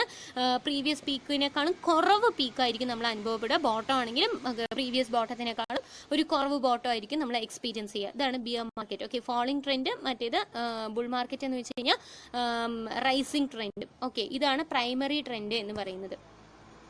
നെക്സ്റ്റ് സെക്കൻഡറി ട്രെൻഡ് അല്ലെങ്കിൽ ഇൻ്റർമീഡിയറ്റ് ട്രെൻഡ് എന്ന് പറയുന്നത് മെയിൻ ട്രെൻഡിന് എഗെയിൻസ്റ്റ് ആയിട്ട് മൂവ് ചെയ്യുന്ന ട്രെൻഡാണ്. അതായത് പ്രൈമറി ട്രെൻഡിലുള്ള അപാകതകളെ കറക്റ്റ് ചെയ്യുന്ന, ലീഡ്സ് ടു കറക്ഷൻ, അതാണ് secondary trend. Okay, and this correction would be 33% to 60% of the earlier fall or increase. നേരത്തെ ഉണ്ടായ ഫോൾ അല്ലെങ്കിൽ ഇൻക്രീസിൻ്റെ 33 മുതൽ 66% വരെയുള്ള കാര്യങ്ങൾ ഈ ഒരു സെക്കൻഡറി ട്രെൻഡിലൂടെ കറക്റ്റ് ചെയ്യുന്നു എന്നാണ് പറയുന്നത്. ഓക്കെ, ആൻഡ് പ്രൈമറി ട്രെൻഡ് എടുക്കുന്ന സമയം വെച്ച് നോക്കുമ്പോൾ ഈ സെക്കൻഡറി ട്രെൻഡ് എന്ന് പറയുന്നത് വളരെ പെട്ടെന്നാണ് ഉണ്ടാവുന്നത്. ഓക്കെ, അടുത്തത് മൈനർ ട്രെൻഡാണ്. മൈനർ ട്രെൻഡ് അല്ലെങ്കിൽ ടേഴ്ഷ്യറി മൂവ്സ് എന്ന് പറയുന്നത് റാൻഡം റിഗിൾസ് ആണ്. ഓക്കെ, ആൻഡ് ഒരു ഡെയിലി പ്രൈസിലുള്ള ഫ്ലക്ച്വേഷൻസ്, ഓക്കെ, റാൻഡമായി ഉണ്ടാവുന്നതാണ്. ഡെയിലി പ്രൈസിൽ ഉണ്ടാവുന്ന ചെറിയ ചെറിയ മാറ്റങ്ങളാണ് സെക്കൻഡറി ട്രെൻഡിൽ ഉണ്ടാവുന്ന തെറ്റുകൾ, കറക്ഷൻസ് ഉണ്ടാവുന്ന തെറ്റുകളെ കറക്റ്റ് ചെയ്യുന്ന കറക്ഷൻ മൂവ്മെന്റ്സ് നടത്തുന്നതാണ് ഈ മൈനർ ട്രെൻഡ്സ്. ഇത്രയും കാര്യങ്ങളാണ് ഡൗട്ട് തിയറിയിൽ primary, secondary and minor. Next എന്ന് പറയുന്നത് ടൈപ്സ് ഓഫ് ചാർട്ട്. പല ചാർട്ടുകൾ, ഈ ചാർട്ട് നമ്മൾ പറഞ്ഞു ട്രെൻഡിൽ ടെക്നിക്കൽ അനാലിസിസിൽ നമ്മൾ പ്രൈസ് മൂവ്മെൻറ്റിലുള്ള ആ ഒരു ഫ്ലോൻ്റെ ബേസിസിൽ അല്ലെങ്കിൽ അതിൻ്റെ അപ്ലിക്കേഷൻ ഒരു ചാർട്ടിലൊക്കെ അപ്ലൈ ചെയ്തിട്ട് അതിൻ്റെ ഫ്ലോൻ്റെ ബേസിസിലാണ് നമ്മൾ മൂവ്മെൻറ്റ് പ്രഡിക്റ്റ് അല്ലെങ്കിൽ ഫ്യൂച്ചർ പ്രൈസ് പ്രഡിക്റ്റ് ചെയ്യുന്നത്. അപ്പോൾ അതിൽ ഒരുപാട് ചാർട്ടുകൾ ഉപയോഗിക്കുന്നുണ്ട്. അതിൽ ആദ്യം വരുന്നത് ബാർ ചാർട്ടാണ്. ബാർ ചാർട്ട് എന്ന് പറയുന്ന ഒരുപാട് വേർട്ടിക്കൽ ലൈൻസ് ഉള്ള ഒരു സീരീസ് ഓഫ് വേർട്ടിക്കൽ ലൈൻസ് ഉള്ളതാണ്. ആ ഓരോന്നും ഓരോ ഡാറ്റ പോയിന്റ് അല്ലെങ്കിൽ ഓരോ സമയത്ത് പ്രൈസിനെയാണ് കാണിക്കുന്നത്. ആൻഡ് ദ വേർട്ടിക്കൽ ലൈൻ എന്ന് പറയുന്നത് high low for the trading period along with, അതായത് ആ ഒരു ദിവസത്തെ ഏറ്റവും കൂടുതൽ വിലയും ഏറ്റവും കുറവ് വിലയും അതിനോടൊപ്പം തന്നെ ക്ലോസിങ് ആ ദിവസത്തെ അവസാനിക്കുന്ന വിലയും അതിനകത്ത് ഉണ്ടാവും ആ ഒരു വേർട്ടിക്കൽ ലൈനിലും. And the close and open trend എന്ന് പറയുന്നത് ഒരു ഹൊറിസോണ്ടൽ ഡാഷ് വെച്ചിട്ടായിരിക്കും നമ്മൾ എന്ത് ചെയ്യുക ഈ ഒരു ഇതിൽ റെപ്രസെന്റ് ചെയ്ത് നിൽക്കുന്നത്. ആൻഡ് ദ ഓപ്പണിംഗ് പ്രൈസ് ആണ് ബാർ ചാർട്ട് എന്ന് പറയുന്നത്. അതിൽ ലെഫ്റ്റ് സൈഡ് വേർട്ടിക്കൽ ബാറിന്റെ ലെഫ്റ്റ് സൈഡിൽ ലൊക്കേറ്റ് ചെയ്തിട്ടുള്ള ആ ഒരു ചെറിയ ഡാഷ് വെച്ചിട്ടാണ് ചെയ്യുന്നത്. ആൻഡ് ദ ക്ലോസ് എന്ന് പറയുന്നത് റൈറ്റിലുള്ള ഡാഷ് വെച്ചിട്ടായിരിക്കും ചെയ്യുക. Okay, and example of A bar chart ഞാനിവിടെ കൊടുത്തിട്ടുണ്ട്. And next line chart. Okay, line chart എന്ന് പറഞ്ഞാൽ ഏറ്റവും ബേസിക് ആയിട്ടുള്ളതാണ്. ജസ്റ്റ് ക്ലോസിംഗ് പ്രൈസ് മാത്രം കാണിക്കുന്ന ഒരു ചാർട്ടാണ്. ക്ലോസിംഗ് പ്രൈസ് അതായത് ഒരു ഓവർ എ പീരീഡ് ഓഫ് ടൈമിലുള്ള ക്ലോസിംഗ് പ്രൈസസിനെ കൂടെ ജോയിൻ ചെയ്തിട്ട് ഉണ്ടാക്കിയിരിക്കുന്നതാണ്. അപ്പോൾ നമുക്ക് ആ ഫ്ലോ കണ്ടാൽ നമുക്കറിയാം അപ് ട്രെൻഡ് ആണോ എങ്ങനെയാണ് എങ്ങോട്ട് പോകുന്നത് എന്നുള്ളത്. Okay, next candle stick chart. Okay, ഇതിൽ വന്നിട്ട് ഇതിൻ്റെ പ്രത്യേകത open, high, law and close values. ഒരു ദിവസത്തെ ഏറ്റവും ഓപ്പണിംഗ് വാല്യൂ എന്താണ്, ക്ലോസ് വാല്യൂ എന്താണ്, ഏറ്റവും വലിയ വാല്യൂ എന്താണ്, ഏറ്റവും ചെറിയ വാല്യൂ എന്താണ്, ഓരോ ദിവസവും നമുക്ക് എന്ത് ചെയ്യാൻ പറ്റുന്നു, ഇത് ഉപയോഗിച്ചുകൊണ്ട് ഡിസ്പ്ലേ ചെയ്യുന്നു. ഓക്കെ, അതിലൊരു ക്യാൻഡിൽ സ്റ്റിക്ക് പോലുള്ള പോർഷൻ ഉണ്ട്. ആൻഡ് ദ ബോഡി അതാണ് ഉള്ളത്. And the long thin lines above and below ഉള്ളത് ഹൈ ലോ റേഞ്ചിനെയാണ് കാണിക്കുന്നത്. ഷാഡോസ് എന്നാണ് അറിയപ്പെടുന്നത്. ആൻഡ് ദ ഹൈ എന്ന് പറയുന്നത് ടോപ്പ് ഓഫ് ദ അപ്പർ ഷാഡോവും അതേമാതിരി ലോ എന്ന് പറയുന്നത് ലോവർ ഷാഡോന്റെ ഏറ്റവും താഴെയാണ് കാണിക്കുന്നത്. Okay, and if the stock closes, ഒരു സ്റ്റോക്ക് ക്ലോസ് ചെയ്യുന്നത് അതിൻ്റെ ഓപ്പണിംഗ് പ്രൈസിനേക്കാളും കൂടുതൽ വെച്ചിട്ടാണെന്നുണ്ടെങ്കിൽ ക്യാൻഡിൽ സ്റ്റിക്കിനെ നമ്മൾ ഡ്രോ ചെയ്യുന്നത് bottom of the body representing the opening. Bottom ആയിരിക്കും ഓപ്പണിംഗ് റെപ്രസെൻറ്റ് ചെയ്യുക ആൻഡ് ടോപ്പ് ആയിരിക്കും ക്ലോസിംഗ് പ്രൈസ്. അതായത് ഒന്നുകൂടെ പറയാം, ഒരു സ്റ്റോക്ക് വന്നിട്ട് ഏറ്റവും അവസാനിക്കുന്നത് അല്ലെങ്കിൽ ആ ദിവസത്തെ ട്രേഡിംഗ് അവസാനിക്കുമ്പോൾ സ്റ്റോക്കിന് വില കൂടുതലാണ് എന്നുണ്ടെങ്കിൽ ടോപ്പിൽ ക്ലോസ് പ്രൈസും താഴെ ഓപ്പണിംഗും ആയിരിക്കും കാണിക്കുക. ഓക്കെ, ആൻഡ് അങ്ങനെയല്ല എന്നുണ്ടെങ്കിൽ ഓപ്പോസിറ്റ് ആയിട്ടുള്ള രീതിയിലായിരിക്കും. അടുത്തത് പോയിന്റ് ആൻഡ് ഫിഗർ ചാർട്ടാണ്. ഇത് വന്നിട്ട് it predicts the extent and direction of the price movement. ആ പ്രൈസ് മൂവ്മെന്റിലുള്ള ഡയറക്ഷനെയും എത്രത്തോളം പോകും എന്നുള്ളതിൻ്റെ കാര്യങ്ങളെക്കുറിച്ച് പ്രെഡിക്റ്റ് ചെയ്യുന്നതാണ്. ആൻഡ് ഇതൊരു ഡയമെൻഷനൽ ചാർട്ടാണ്, ടൈമും വോളിയം ഇൻഡിക്കേറ്റ് ചെയ്യുന്നത്. And they show price change, ഒരു പ്രീവിയസ് പ്രൈസസിനെ വെച്ചിട്ടുള്ള പ്രൈസിൻ്റെ ചേഞ്ചുകളെ കാണിക്കാൻ ഹെൽപ്പ് ചെയ്യുന്നതാണ്. ഓക്കെ, അടുത്തത് ചാർട്ട് പാറ്റേൺ ആണ്. അപ്പോൾ നമ്മൾ ടൈപ്സ് ഓഫ് ചാർട്ട് ഇപ്പോൾ കഴിഞ്ഞു. ഇനി ചാർട്ടിലുള്ള പാറ്റേൺസിനെ കുറിച്ചിട്ടാണ് നമ്മൾ പഠിക്കുന്നത്. ചാർട്ട് പാറ്റേൺ എന്ന് പറയുന്നത് സ്റ്റോക്ക് ചാർട്ടിലുള്ള ഒരു ചിലതിപ്പോൾ നമ്മൾ കണ്ട ചാർട്ടുകളിൽ തന്നെ നമുക്കറിയാം, ചിലത് വന്നിട്ട് കൂടുന്നുണ്ടാവും, ഒരേപോലെ കൂടിപ്പോകുന്നുണ്ടാവും, ചിലത് വന്നിട്ട് ഒരുപാട് കുറയുന്നുണ്ടാവും. അപ്പോൾ ആ ഒരു ഇത് വെച്ചിട്ട് ചിലപ്പോൾ റിവേഴ്സ് ആയിട്ട് സംഭവിച്ചിട്ടുണ്ടാവാം. അങ്ങനെ അപ്പോൾ ഏത് പോയിൻ്റ്, എന്താണ് ഈ പോയിന്റ് അല്ലെങ്കിൽ ഈ ഒരു ചിത്രം കൊണ്ട് നമ്മൾ ഉദ്ദേശിക്കുന്നത്, ആൻഡ് അതിന് നമുക്ക് ഇപ്പോൾ ബൈ ചെയ്യണോ സെല്ല് ചെയ്യണോ എന്നുള്ളതൊക്കെ നമുക്ക് ഈ ഒരു ചാർട്ട് പാറ്റേണിൽ പഠിച്ചു കഴിഞ്ഞാൽ, ആ ചാർട്ടിനെ പഠിച്ചു കഴിഞ്ഞാൽ നമുക്ക് പറ്റും. അപ്പോൾ അതിന് ഹെൽപ്പ് ചെയ്യുന്ന ചില പാറ്റേൺസിനെ കുറിച്ച് ബന്ധപ്പെട്ടാണ് പറയാൻ പോകുന്നത്. അപ്പോൾ അതിൽ ആദ്യം വരുന്നത് support and resistant. Support and resistant lines indicate likely ends of trend. Okay, എൻഡുകളുമായി ബന്ധപ്പെട്ടാണ്. ഓക്കെ, അതിൽ അടയാളപ്പെടുത്തിയിട്ടുണ്ട് ആ ചിത്രത്തിൽ സപ്പോർട്ട് ലെവൽ ഏതാണ് എന്ന് പറയുന്നത്. അതായത് സപ്പോർട്ട് എന്ന് പറയുന്നത് നമുക്ക് ഇതിനെ വെച്ചിട്ട് എന്ത് ചെയ്യില്ല, കുറയില്ല എന്നുള്ളത്. ആൻഡ് റെസിസ്റ്റൻറ്റ് ഇതിനെ വെച്ച് കൂടില്ല, അതാണ് ഉദ്ദേശിക്കുന്നത്. ഓക്കെ, അടുത്തത് head and shoulders. Head and shoulders വളരെ പോപ്പുലർ ആയിട്ടുള്ള ഒരു പാറ്റേൺ ആണ്. ഹെഡ് ആൻഡ് ഷോൾഡർ പാറ്റേണിൽ ത്രീ റാലീസ് ആണ് ഇവിടെ കാണിക്കുന്നത്. ഓക്കെ, രണ്ട് ഷോൾഡർ അപ്പറും ഇപ്പറും നടുവിലൊരു ഹെഡും നെക്ക് ലൈനും ഉണ്ട്. ആൻഡ് ഈ രണ്ട് ലോസിനെയും ഹെഡിനെയും കണക്ട് ചെയ്യുന്നത്. അപ്പോൾ എന്താ, അതായത് ആദ്യം ഉദ്ദേശിക്കുന്നത് സ്റ്റോക്ക് പ്രൈസ് നെക്ക് ലൈനിനെ അതിൻ്റെ ഇതിനെ വെച്ച് കളക്ട് ചെയ്യുമ്പോൾ head and shoulders top is A chart pattern that is formed at the high of an upward movement and signals that the upward trend is about end. അതായത് ഒരു upward മൂവ്മെന്റിൽ തുടങ്ങി ആ upward movement അവസാനിക്കുന്നു എന്നുള്ളത് ഇതാക്കുന്നതാണ്. ഇതിന് തന്നെ inverted ആയിട്ടുള്ളതുണ്ട്, അതൊരു reversal down ട്രെൻഡിന്റെ ഒരു ഡൗൺ ട്രെൻഡിലുള്ള കാര്യമാണ് ഇതിൽ വരുന്നത്. ആദ്യം കുറഞ്ഞു വരുന്നു, പിന്നെ അങ്ങനെ കൂടും എന്നുള്ള ഒരു ഇത് ആണ് inverted head and shoulders. Next, അപ്പോൾ ഇതാണ് പാറ്റേൺസിനെ കുറിച്ച് പറയാനുള്ളത്. നെക്സ്റ്റ് ഏലിയറ്റ് വേവ് തിയറിയാണ്. ഈ നമ്മുടെ സെക്യൂരിറ്റി അനാലിസിസിൽ വളരെ പ്രധാനപ്പെട്ട കുറച്ച് തിയറീസ് ആണ് Dow theory, Elliott wave theory, efficient market hypothesis, അതുപോലുള്ള കുറച്ച് തിയറി.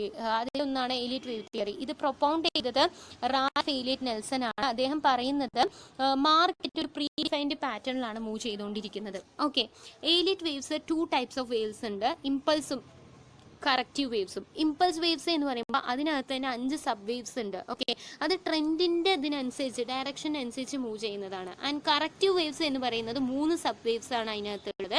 അത് ട്രെൻഡിൻ്റെ ഡയറക്ഷന് ഓപ്പോസിറ്റ് ആയിട്ട് പോകുന്നതാണ്. ഓക്കെ, ഇമ്പൾസ് വേവ്സ് വിത്ത് ട്രെൻഡിൻ്റെ അതേ ഡയറക്ഷനിൽ പോകുന്നു. കറക്റ്റീവ് വേവ്സ് അതിൻ്റെ ഓപ്പോസിറ്റ് ഡയറക്ഷനിൽ. ഓക്കെ, അതാണ് പറയുന്നത്. ഇമ്പൾസ് ഈ ചിത്രത്തിൽ കണ്ടാൽ നമുക്ക് അറിയാം. ഓക്കെ, അതിൻ്റെ ട്രെൻഡ് ഇമ്പൾസ് വേവ്സ് എന്ന് പറയുന്ന 5 വേവ് ഉണ്ട്, അത് ഡയറക്ഷനിൽ ഇതേ ഡയറക്ഷനിൽ പോകുന്നു. ആൻഡ് ഈ ചിത്രത്തിൽ വേവ് 1ഉം വേവ് 5ഉം ആൻഡ് വേവ് 1, 3 and 5 എന്ന് പറയുന്നത് ഓഫ് ദ ട്രെൻഡ് മൂവ് ചെയ്യുമ്പോൾ 2 and 4 എന്ന് പറയുന്നത് ഓപ്പോസിറ്റിലാണ് പോകുന്നത്.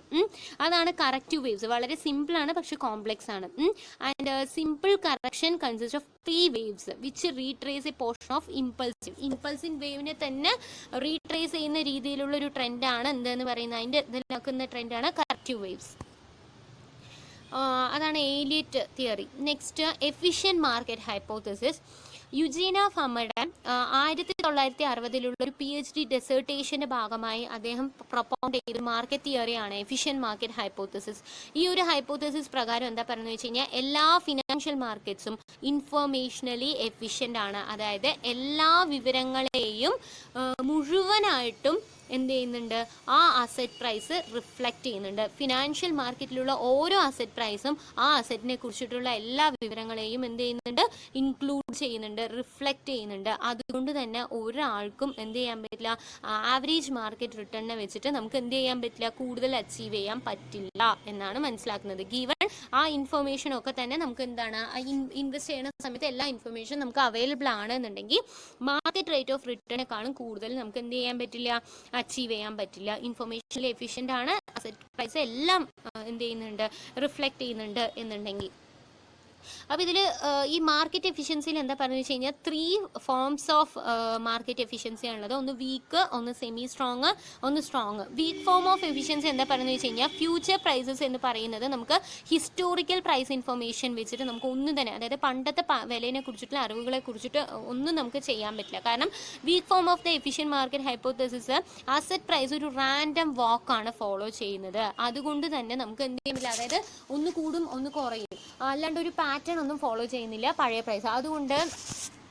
അതുകൊണ്ട് തന്നെ നമുക്ക് എന്ത് ചെയ്യാൻ പറ്റില്ല, അത് വെച്ചിട്ട് നമുക്ക് എന്ത് ചെയ്യാൻ പറ്റില്ല, നാളെ ഇതായിരിക്കും പ്രൈസ് എന്ന് പറഞ്ഞ് ഫോക്കസ് ചെയ്യാൻ പറ്റില്ല. ഓക്കെ, ഇതാണ് വീക്ക് ഫോം ഓഫ് എഫിഷ്യൻസി. അപ്പോൾ ഇവിടെ എന്തില്ല, ഫണ്ടമെൻ്റൽ അനാലിസിസിന് ഒരു ചെറിയ രീതിക്ക് in an weak market efficiency fundamental analysis can help you to predict prices. Okay, അതായത് ഇതിൽ പറയുന്നത് എന്താണെന്ന് വെച്ച് കഴിഞ്ഞാൽ ഒരു പരിധി വരെയും നമുക്ക് വേണമെങ്കിൽ വീക്ക് ഫോം ഓഫ് എഫിഷ്യൻസിയിൽ ഫണ്ടമെൻ്റൽ അനാലിസിസിന് ഹെൽപ്പ് ചെയ്യാൻ പറ്റും. കാരണം ഫണ്ടമെൻ്റൽ അനാലിസിസ് പറയുന്നത് പബ്ലിക്കലി അവൈലബിൾ ഇൻഫർമേഷനെ കുറിച്ചിട്ടാണ്. ഓക്കെ, അത് അത്ര ഈസി ആയിട്ട് സ്പ്രെഡ് ആവാത്തതാണ് എന്നുണ്ടെങ്കിൽ നമുക്കതൊരു പരിധി വയ്ക്കും ചെയ്യാൻ പറ്റും. പക്ഷെ ടെക്നിക്കൽ അനാലിസിസ് എന്ന് പറയുന്നത് ഇവിടെ എഫക്റ്റീവ് അല്ല. Next, strong form of efficiency. അതിനകത്ത് വരുന്നത് എല്ലാ റെലവൻറ്റ് ഇൻഫർമേഷനും വളരെ പെട്ടെന്നും വളരെ ക്വിക്കായിട്ട് മാർക്കറ്റിലോട്ട് വരുന്നുണ്ട്. എല്ലാവർക്കും എല്ലാ ഇൻഫർമേഷനും അറിയാം.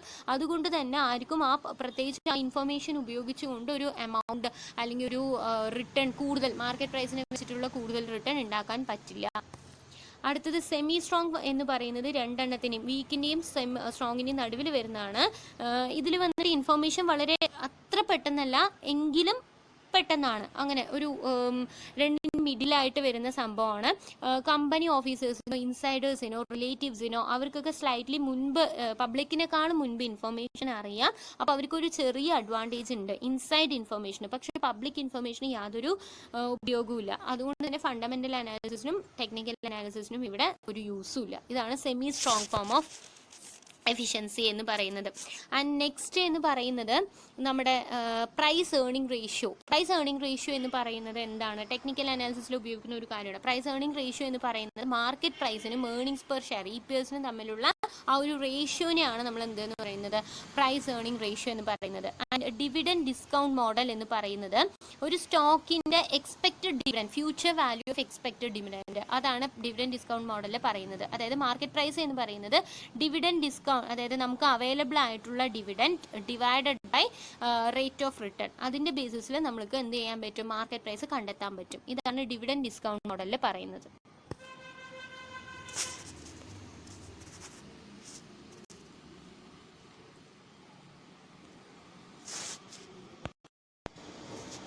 നെക്സ്റ്റ് മൊഡ്യൂൾ എന്ന് പറയുന്നത് പോർട്ട്ഫോളിയോ അനാലിസിസ് ആണ്.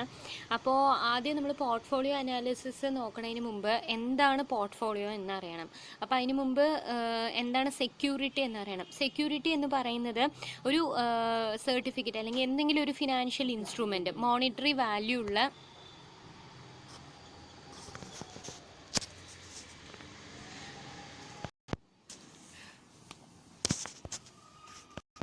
അപ്പോൾ സെക്യൂരിറ്റി എന്ന് പറയുന്നത് മോണിറ്ററി വാല്യൂ ഉള്ള ട്രേഡ് ചെയ്യാൻ പറ്റുന്ന ഒരു ഫിനാൻഷ്യൽ ഇൻസ്ട്രുമെൻ്റ് ഓർ സർട്ടിഫിക്കറ്റ് ആണ് എന്തെന്ന് പറയുന്നത് സെക്യൂരിറ്റി എന്ന് പറയുന്നത്. ഇറ്റ് മേ ബി ഇക്വിറ്റിയും ആവാം, ഇക്വിറ്റി സെക്യൂരിറ്റീസും ആവാം, അല്ലെങ്കിൽ ഡെപ്റ്റ് സെക്യൂരിറ്റീസും ആവാം. ഇനി പോർട്ട്ഫോളിയോ എന്ന് പറയുന്നത് ഇതുപോലുള്ള സെക്യൂരിറ്റീസിൻ്റെ ഒരു കളക്ഷൻ അഥവാ ഗ്രൂപ്പിനെയാണ് നമ്മൾ എന്തെന്ന് പറയുന്നത് പോർട്ട്ഫോളിയോ എന്ന് പറയുന്നത്. റിസ്ക് അവേഴ്സ് ആയിട്ടുള്ള ആളുകളാണ് എന്ന് പറഞ്ഞു കഴിഞ്ഞാൽ അവർ ഒരു ഒറ്റ സെക്യൂരിറ്റീസിൽ ഇൻവെസ്റ്റ് ചെയ്യാതെ പല സെക്യൂരിറ്റീസിലായിട്ടായിരിക്കും ഇൻവെസ്റ്റ് ചെയ്യുക.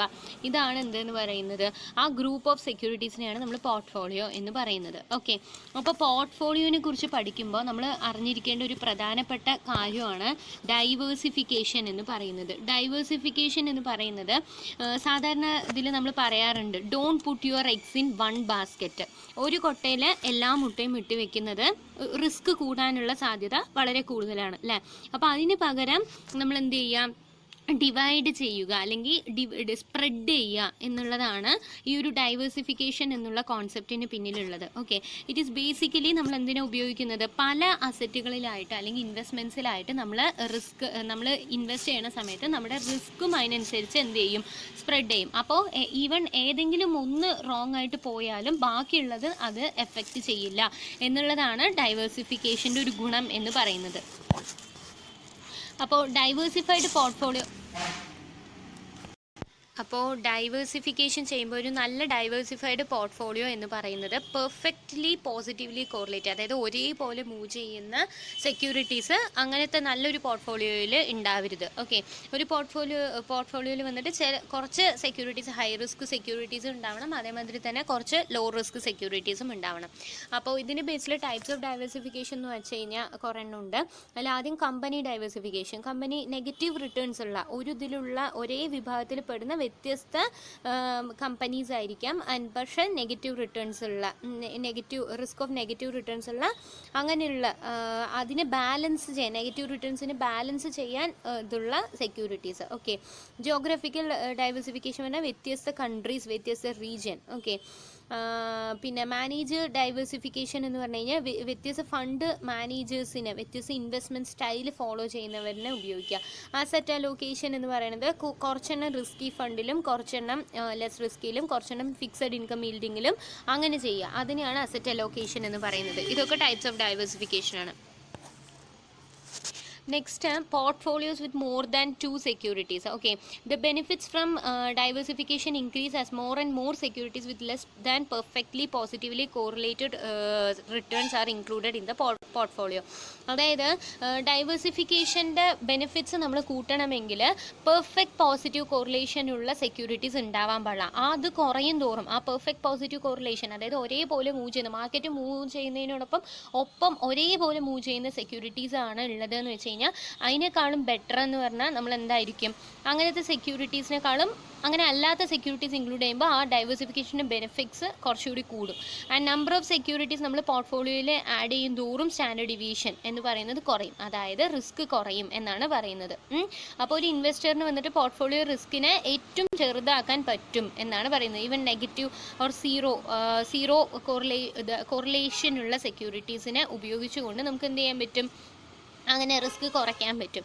And risk return calculation of portfolio, expected return ഒരു മറ്റേ രണ്ടോ അതിൽ കൂടുതൽ സെക്യൂരിറ്റീൻ്റെ എക്സ്പെക്റ്റഡ് റിട്ടേൺ നമ്മൾ എങ്ങനെ കാൽക്കുലേറ്റ് ചെയ്യാൻ പറഞ്ഞാൽ വെയ്റ്റഡ് ആവറേജ്, ആ പോർട്ട്ഫോളിയോയിലുള്ള ആ സെക്യൂരിറ്റീസിൻ്റെ വെയ്റ്റിനെ ബേസ് ചെയ്ത് അതിൻ്റെ റിട്ടേൺ കാൽക്കുലേറ്റ് ചെയ്യുക. ഓക്കെ, വെയ്റ്റഡ് ആവറേജ് കാണുക, അതാണ് എന്തെന്ന് പറയുന്നത്, ഈ ഒരു അതിൻ്റെ പ്രൊപ്പോർഷൻ്റെ ബേസിസിൽ അതിൻ്റെ റിട്ടേൺ കാണുക. അതാണ് സാധാരണഗതിയിൽ നമ്മൾ ചെയ്യുന്നത്. ആൻഡ് അടുത്തത് നമ്മൾ പോർട്ട്ഫോളിയോ അനാലിസിസിൽ പഠിക്കുന്ന മേജറായിട്ടുള്ളൊരു മോഡലാണ് മാർക്കോവിറ്റ്സ് മോഡൽ എന്ന് പറയുന്നത്. മാർക്കോവിറ്റ്സ് മോഡൽ എന്ന് പറയുന്നത് നമ്മൾ മീൻ വേരിയൻസ് മോഡൽ എന്നും നമ്മളിതിനെ പറയാറുണ്ട്. അപ്പോൾ ഈ മാർക്കോവിറ്റ്സ് മോഡൽ നമ്മൾ മീൻ വേരിയൻസ് മോഡൽ എന്ന് പറയാറുണ്ട്. ഓക്കെ, അപ്പോൾ ഇതിൽ എന്താ പറയുന്നത് വെച്ച് കഴിഞ്ഞാൽ നമുക്ക് എല്ലാം അറിയാം, ഒരേപോലെ holding two stocks is less risky, ഒരൊറ്റ സ്റ്റോക്ക് വയ്ക്കുന്നതിനേക്കാളും നല്ലത് 2 സ്റ്റോക്ക് വയ്ക്കുന്നതാണെന്ന് നമുക്കറിയാം. ഓക്കെ, അപ്പോൾ അത് എങ്ങനെ ഈ റിസ്ക് റിട്ടേൺ റിലേഷൻഷിപ്പ് നമ്മൾ പഠിക്കും എന്നുള്ളതിന് നമ്മളെ ഹെൽപ്പ് ചെയ്യുന്നതാണ് മാർക്കോവിറ്റ്സ് മോഡൽ, മീൻ വേരിയൻസ് മോഡൽ എന്ന് പറയും. ഈ ഒരു മോഡൽ ഉപയോഗിക്കുന്നത് കൊണ്ട് നമുക്കൊരു സെറ്റ് ഓഫ് എഫിഷ്യൻറ്റ് പോർട്ട്ഫോളിയോസിനെ കണ്ടെത്താനും അതിൽ തന്നെ ഏറ്റവും ഓപ്റ്റിമം ആയിട്ടുള്ളതിനെ കണ്ടെത്താനും നമുക്ക് പറ്റും. ഓക്കെ, അതായത് നമ്മൾക്ക് ഒന്നിച്ച് മൂവ് ചെയ്യാത്ത സെക്യൂരിറ്റീസിനെ എങ്ങനെ സെലക്ട് ചെയ്യാം, അതുവഴി എങ്ങനെ റിസ്ക് കുറയ്ക്കാം എന്നുള്ളതാണ് ഇതിനകത്ത് പറയുന്നത്.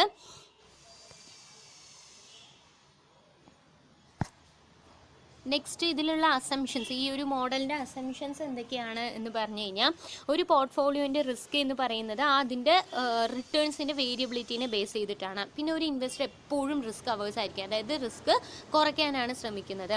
ആൻഡ് ഒരു ഇൻവെസ്റ്റർ വന്നിട്ട് എപ്പോഴും കൺസംഷൻ കൂട്ടാനും ശ്രമിക്കും. ആൻഡ് ഇൻവെസ്റ്ററിൻ്റെ യൂട്ടിലിറ്റി ഫംഗ്ഷൻ എന്ന് പറയുന്നത് കോൺകേവ് ആൻഡ് ഇൻക്രീസിങ് ആണ്, അതായത് റിസ്ക് അവേഴ്ഷൻ ആൻഡ് ഈ കൺസംഷനോടുള്ള പ്രിഫറൻസ് കാരണം കോൺകേവ് ആൻഡ് ഇൻക്രീസിങ് ആയിട്ടുള്ളതായിരിക്കും ഒരു ഇൻവെസ്റ്ററിൻ്റെ യൂട്ടിലിറ്റി ഫംഗ്ഷൻ എന്ന് പറയുന്നത്. ആൻഡ് ഈ ഒരു മോഡൽ ഒരു സിംഗിൾ പീരിയഡ് മോഡലാണ്. ആൻഡ് ഒരു ഇൻവെസ്റ്റർ വന്നിട്ട് അയാളുടെ റിട്ടേൺ ഒരു ഗീവൺ ലെവൽ ഓഫ് റിസ്കിൽ റിട്ടേൺ മാക്സിമൈസ് ചെയ്യാനും അതേപോലെ ഒരു ഗീവൺ ലെവൽ ഓഫ് റിട്ടേണിൽ റിസ്ക് കുറയ്ക്കാനും അതേമാതിരി അതായത് ഒരു ഇൻവെസ്റ്റർ വന്നിട്ട് ഒരു ഗീവൺ ലെവൽ ഓഫ് റിസ്കിൽ റിട്ടേൺ കൂട്ടാനും ഒരു ഗീവൺ ലെവൽ ഓഫ് റിട്ടേണിൽ റിസ്ക് കുറയ്ക്കാനായിരിക്കും ശ്രമിക്കുക.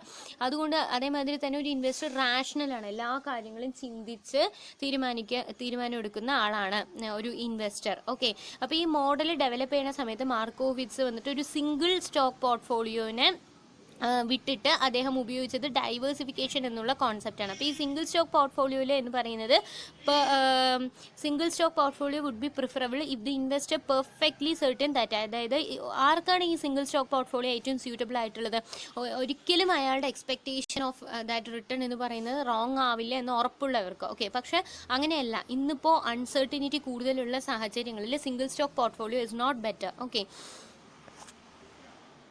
ആൻഡ് അടുത്തത് നമ്മുടെ ഈ എഫിഷ്യൻസി ഫ്രോണ്ടിയർ എന്ന് പറഞ്ഞ ഒരു കോൺസെപ്റ്റും ഇതിനകത്ത് തന്നെയാണ്, മാർക്കോവിറ്റ്സ് മോഡലിൽ തന്നെയാണ് പറയുന്നത്. ഇതിൽ എക്സ് ആക്സിസിൽ റെപ്രസെൻറ്റ് ചെയ്യുന്നത് റിസ്ക് അല്ലെങ്കിൽ volatility which is represented by standard deviation, and Y ആക്സിസിൽ എക്സ്പെക്റ്റഡ് റിട്ടേണും ആണ്. ഓക്കെ, അപ്പോൾ ഈ ഒരു റിട്ടേൺ ഇത് ഈ ആ ലൈന്, ആ thick blue colour line represent ചെയ്യുന്നത് എഫിഷ്യൻസി ഫ്രോണ്ടിയർ ആണ്. ഓക്കെ, റിസ്ക് ആൻഡ് റിട്ടേണിൻ്റെ ഒപ്റ്റിമം കോമ്പിനേഷൻ ആയിട്ടുള്ള ഉള്ള സെക്യൂരിറ്റീസിൻ്റെ ഒരു കോമ്പിനേഷനാണ്. ഓക്കെ, അതിൽ ഓരോ ഡോട്ടും റെപ്രസെൻറ്റ് ചെയ്യുന്നത് എന്താണ്, ഓരോ പോർട്ട്ഫോളിയോസ് ആണ്. അപ്പോൾ ഈ എഫിഷ്യൻസി ഫ്രോണ്ടിയറിനോട് അടുത്ത് നിൽക്കുന്ന ഡോട്ട്സ് ആണ് they have the potential to produce ഏറ്റവും കൂടുതൽ return with lowest risk produce ചെയ്യാൻ സാധ്യതയുള്ള സെക്യൂരിറ്റീസ് ആണ് എഫിഷ്യൻസി ഫ്രോണ്ടിയറിൻ്റെ അടുത്ത് നിൽക്കുന്ന പോർട്ട്ഫോളിയോസ് അല്ലെങ്കിൽ ഡോട്ട്സ് റെപ്രസെൻറ്റ് ചെയ്യുന്നത്. ഓക്കെ,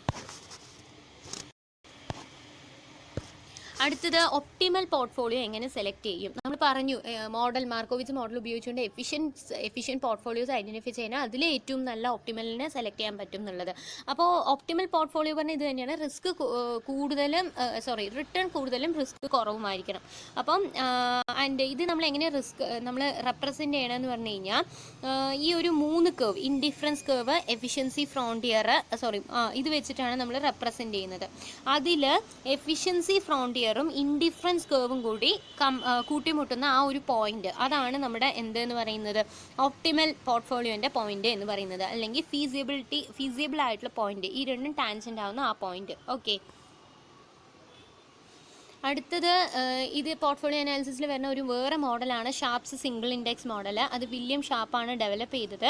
ആൻഡ് ഇതിലെ അസംഷൻസ് എന്ന് പറയുന്നത് ഒരേ ഒരു മാക്രോ എക്കണോമിക് ഫാക്ടറെ, അതായത് സിസ്റ്റമാറ്റിക് റിസ്ക് ഉണ്ടാക്കുന്ന ഓരോരു മാക്രോ എക്കണോമിക് ഫാക്ടറേ ഉള്ളൂ. ആൻഡ് സ്റ്റോക്കിൻ്റെ റിട്ടേണിനെ റെപ്രസെൻറ്റ് ചെയ്യുന്ന അല്ലെങ്കിൽ എഫക്റ്റ് ചെയ്യുന്ന കാര്യം അത് നമുക്ക് മാർക്കറ്റ് ഇൻഡെക്സ് വെച്ചിട്ട് അതിനെ നമുക്ക് എക്സ്പ്രസ് ചെയ്യാൻ പറ്റും. And the return of any stock എന്ന് പറയുന്നത് into expected excess return of the individual stock due to firm specific factors denoted by alpha coefficient, which is a return that exceeds, അതായത് risk free റേറ്റിനേക്കാളും നമ്മൾ ഒരു സെക്യൂരിറ്റിയിൽ നിന്നും പ്രതീക്ഷിക്കുന്ന ആ ഒരു rate of റിട്ടേണിനെ നമ്മൾ ആൽഫ കോയിഫിഷ്യൻ വെച്ചിട്ടാണ് നമ്മൾ ഡിനോട്ട് ചെയ്യുന്നത്. And the return due to macro economic events കൊണ്ടുണ്ടാവുന്നതിന്, അതായത് മാർക്കറ്റിലെ കാര്യങ്ങൾ കൊണ്ടുണ്ടാവുന്ന ആ ഒരു മാക്രോ എക്കണോമിക് ഈവൻസിൻ്റെ കാരണം ഉണ്ടാകുന്ന return and the unexpected micro economic events, ഇത് രണ്ടെണ്ണമാണ് ഒരു ഫേമിനെ എഫക്റ്റ് ചെയ്യുന്നത്. അതായത് നമ്മുടെ ഫേം സ്പെസിഫിക്കും അതേമാതിരി തന്നെ മാർക്കറ്റിന് മൊത്തമായിട്ട് എഫക്റ്റ് ചെയ്യുന്ന കാര്യങ്ങളും. ആൻഡ് ഈ ഒരു മോഡലിൻ്റെ ഇതാണ് ഫോമുലയാണ്, ഇക്വേഷനാണ് റിട്ടേൺ ഓഫ് വേ സെക്യൂരിറ്റി എന്ന് പറയുന്നത്. അതായത് ഇൻഡിപെൻഡൻറ്റ് മാർക്കറ്റ് പെർഫോമൻസ്, അതായത് മാർക്കറ്റ് പെർഫോമൻസിൽ നിന്നും സ്വതന്ത്രമായി നിൽക്കുന്ന ഒരു ഫാക്ടർ, അതാണ് നമ്മൾ ആൽഫ കോയിഫിഷ്യൻ വെച്ചിട്ട് റെപ്രസെൻറ്റ് ചെയ്യുന്നത്. പിന്നെ ബീറ്റ കോയിഫിഷ്യൻ എന്ന് പറയുന്നത് ഡിപ്പെൻഡൻറ്റ് വേരിയബിൾ ആണ്, measuring expected change in the dependent മാർക്കറ്റിലെ കാര്യങ്ങൾ വെച്ചിട്ട് റെപ്രസെൻറ്റ് ചെയ്യുന്നത്. ആൻഡ് അടുത്തത് റാൻഡം റെസിഡ്യുവൽ എറർ. ഓക്കെ, ഇത്രയും കാര്യങ്ങളാണ് എന്തെന്ന് പറയുന്നത് ഒരു സെക്യൂരിറ്റീൻ്റെ റിട്ടേൺ എന്ന് പറയുന്നത്. ഇത്രയും നെക്സ്റ്റ് മൊഡ്യൂൾ എന്ന് പറയുന്നത് ലാസ്റ്റ് മൊഡ്യൂളാണ് ഇൻവെസ്റ്റേഴ്സ് പ്രൊട്ടക്ഷൻ. ഓക്കെ, അതായത് ഇൻവെസ്റ്റേഴ്സിനെ സംരക്ഷിക്കാൻ വേണ്ടിയിട്ട് എന്ത് ഇൻസ്റ്റിറ്റ്യൂഷനാണ് ഉള്ളത്. പ്രധാനമായിട്ടും നമുക്കറിയാം stock securities exchange board of India, അതിനെക്കുറിച്ച് തന്നെയാണ് പറയുന്നത്. സെബി എന്ന് പറയുന്നത് 1988 എസ്റ്റാബ്ലിഷ് ചെയ്തതാണെങ്കിലും നിയമപരമായി ഇന്ത്യൻ പാർലമെൻറ്റിൽ 1992 സെബി ആക്ട് പാസ് ചെയ്തതോടുകൂടിയിട്ടാണ് സ്റ്റാറ്റ്യൂട്ടറിലി നമ്മുടെ ഇന്ത്യൻ ക്യാപിറ്റൽ മാർക്കറ്റിൻ്റെ റെഗുലേറ്റർ എന്ന നിലയ്ക്ക് സെബി ഉയരുന്നത്. ഓക്കെ, ഇപ്പോൾ സെബിൻ്റെ ഹെഡ് ക്വാർട്ടേഴ്സ് എന്ന് പറയുന്നത് മുംബൈയിലാണ്. പിന്നെ അതിൻ്റെ റീജിയണൽ ഓഫീസസ് ന്യൂഡൽഹിയിലും കൊൽക്കത്തയിലും ചെന്നൈയിലും അഹമ്മദാബാദിലും ഉണ്ട്. ഓക്കെ, ഇതാണ് സെബിയെക്കുറിച്ച് പറയാനുള്ളത്. ആൻഡ് സെബിൻ്റെ പ്രധാനപ്പെട്ട ഒബ്ജക്റ്റീവ്സ് ഇതൊക്കെയാണ്. ഇൻവെസ്റ്റേഴ്സിൻ്റെ ഇൻട്രസ്റ്റ് സംരക്ഷിക്കുക, അതേമാതിരി തന്നെ ഇൻവെസ്റ്റർ എഡ്യൂക്കേഷൻ പ്രൊമോട്ട് ചെയ്യുക, അതേമാതിരി ഫ്രോഡ്ലൻഡ് ആൻഡ് അൺഫെയർ ആക്ടിവിറ്റീസ് ഒക്കെ പ്രിവെൻറ്റ് ചെയ്യുക, ഒരു നല്ല ഇൻ്റർമീഡിയറീസ്, ബ്രോക്കേഴ്സ്, അതേ അണ്ടർ റൈറ്റേഴ്സ്, മെർച്ചൻറ്റ് ബാങ്കേഴ്സ്, ഇവരെയൊക്കെ റെഗുലേറ്റ് ചെയ്യാൻ വേണ്ടിയിട്ടുള്ള ഒരു കോഡ് ഓഫ് കണ്ടക്ട് അവർക്കൊക്കെ രൂപീകരിക്കുക, സെക്യൂരിറ്റീസ് മാർക്കറ്റിനെ മൊത്തമായിട്ടൊന്ന് റെഗുലേറ്റ് ചെയ്യുക. ഇതൊക്കെയാണ് സെബിൻ്റെ ഒബ്ജക്റ്റീവ് എന്ന് പറയുന്നത്. സെബി അതിൻ്റെ പ്രവർത്തനങ്ങൾ അല്ലെങ്കിൽ ഒബ്ജക്റ്റീവ്സ് ഫുൾഫിൽ ചെയ്യുന്നത് അതിൻ്റെ പ്രവർത്തനങ്ങൾ ഫങ്ഷൻസിലൂടെയാണ്. 3 രീതിയിൽ നമുക്ക് സെബിൻ്റെ ഫങ്ഷൻസിനെ ഡിഫൈൻ ചെയ്യാൻ പറ്റും. എന്തൊക്കെയാണെന്ന് വെച്ച് കഴിഞ്ഞാൽ regulatory function, developmental function and protective function. Regulatory ഫംഗ്ഷനാണ് അതായത് ഈ ഇവർക്ക് വേണ്ട കോഡ് ഓഫ് കണ്ടക്റ്റിനുള്ള കാര്യങ്ങളൊക്കെ രൂപീകരിക്കുക, പിന്നെ ഓരോരോ ഫിനാൻഷ്യൽ ഇൻസ്റ്റിറ്റ്യൂഷനുമായി ബന്ധപ്പെട്ട സ്റ്റോക്ക് എക്സ്ചേഞ്ചിൻ്റെ പ്രവർത്തനങ്ങളെ റെഗുലേറ്റ് ചെയ്യുക എന്നുള്ള കാര്യങ്ങൾ, ലിസ്റ്റിംഗ്, ഡീലിസ്റ്റിംഗ്, അതുമായിട്ടുള്ള നോംസ് കാര്യങ്ങളൊക്കെ വരുന്നത്. ഡെവലപ്മെൻറ്റൽ ഫംഗ്ഷൻ എന്ന് പറയുമ്പോൾ ഇൻവെസ്റ്റേഴ്സ് എഡ്യൂക്കേഷൻ പ്രൊമോട്ട് ചെയ്യാനും ഇൻവെസ്റ്റർ അവയർനെസ് വർദ്ധിപ്പിക്കാനും വേണ്ടി ചെയ്യുന്ന കാര്യങ്ങൾ. പ്രൊട്ടക്റ്റീവ് ഫംഗ്ഷൻ ഇപ്പോൾ ഇൻസൈഡർ ട്രേഡിങ്, പ്രൈസ് റിഗ്ഗിങ് അതുപോലുള്ള കാര്യങ്ങളിൽ നിന്നും ഇൻവെസ്റ്റേഴ്സിനെ സംരക്ഷിക്കാൻ വേണ്ടിയിട്ട് സെബി കൊണ്ടുവന്ന നിയമങ്ങളാണ് ഇതിനകത്ത് വരുന്നത്. ഇതാണ് പ്രൊട്ടക്റ്റീവ് ഫംഗ്ഷൻ. സെബിൻ്റെ ഈ ഒരു ഫംഗ്ഷൻസിനെ കുറിച്ചിട്ടും ഒബ്ജക്റ്റീവ്സിനെ കുറിച്ച് കുറച്ചുകൂടി ഡീറ്റെയിൽ ആയിട്ട് ഫിനാൻഷ്യൽ മാർക്കറ്റ്സ് ആൻഡ് ഇൻസ്റ്റിറ്റ്യൂഷൻ എന്ന് പറഞ്ഞാൽ ഇതേ നിങ്ങളുടെ സ്പെഷ്യലൈസേഷൻ വേറൊരു സ്പെഷ്യലൈസേഷൻ സബ്ജക്റ്റിനെ വീഡിയോ ചെയ്തിട്ടുണ്ട്, അതിനകത്ത് ലാസ്റ്റ് വരുന്നുണ്ട്. അതുകൂടി ഒന്ന് കണ്ടാൽ കുറച്ചുകൂടി ക്ലാരിറ്റി കിട്ടും ഈ ടോപ്പിക്കിനോട്. അപ്പോൾ ഇതാണ് നമ്മുടെ ഈ ഒരു ഏരിയയുമായി ബന്ധപ്പെട്ട് നമുക്ക് പറയാനുള്ളത്.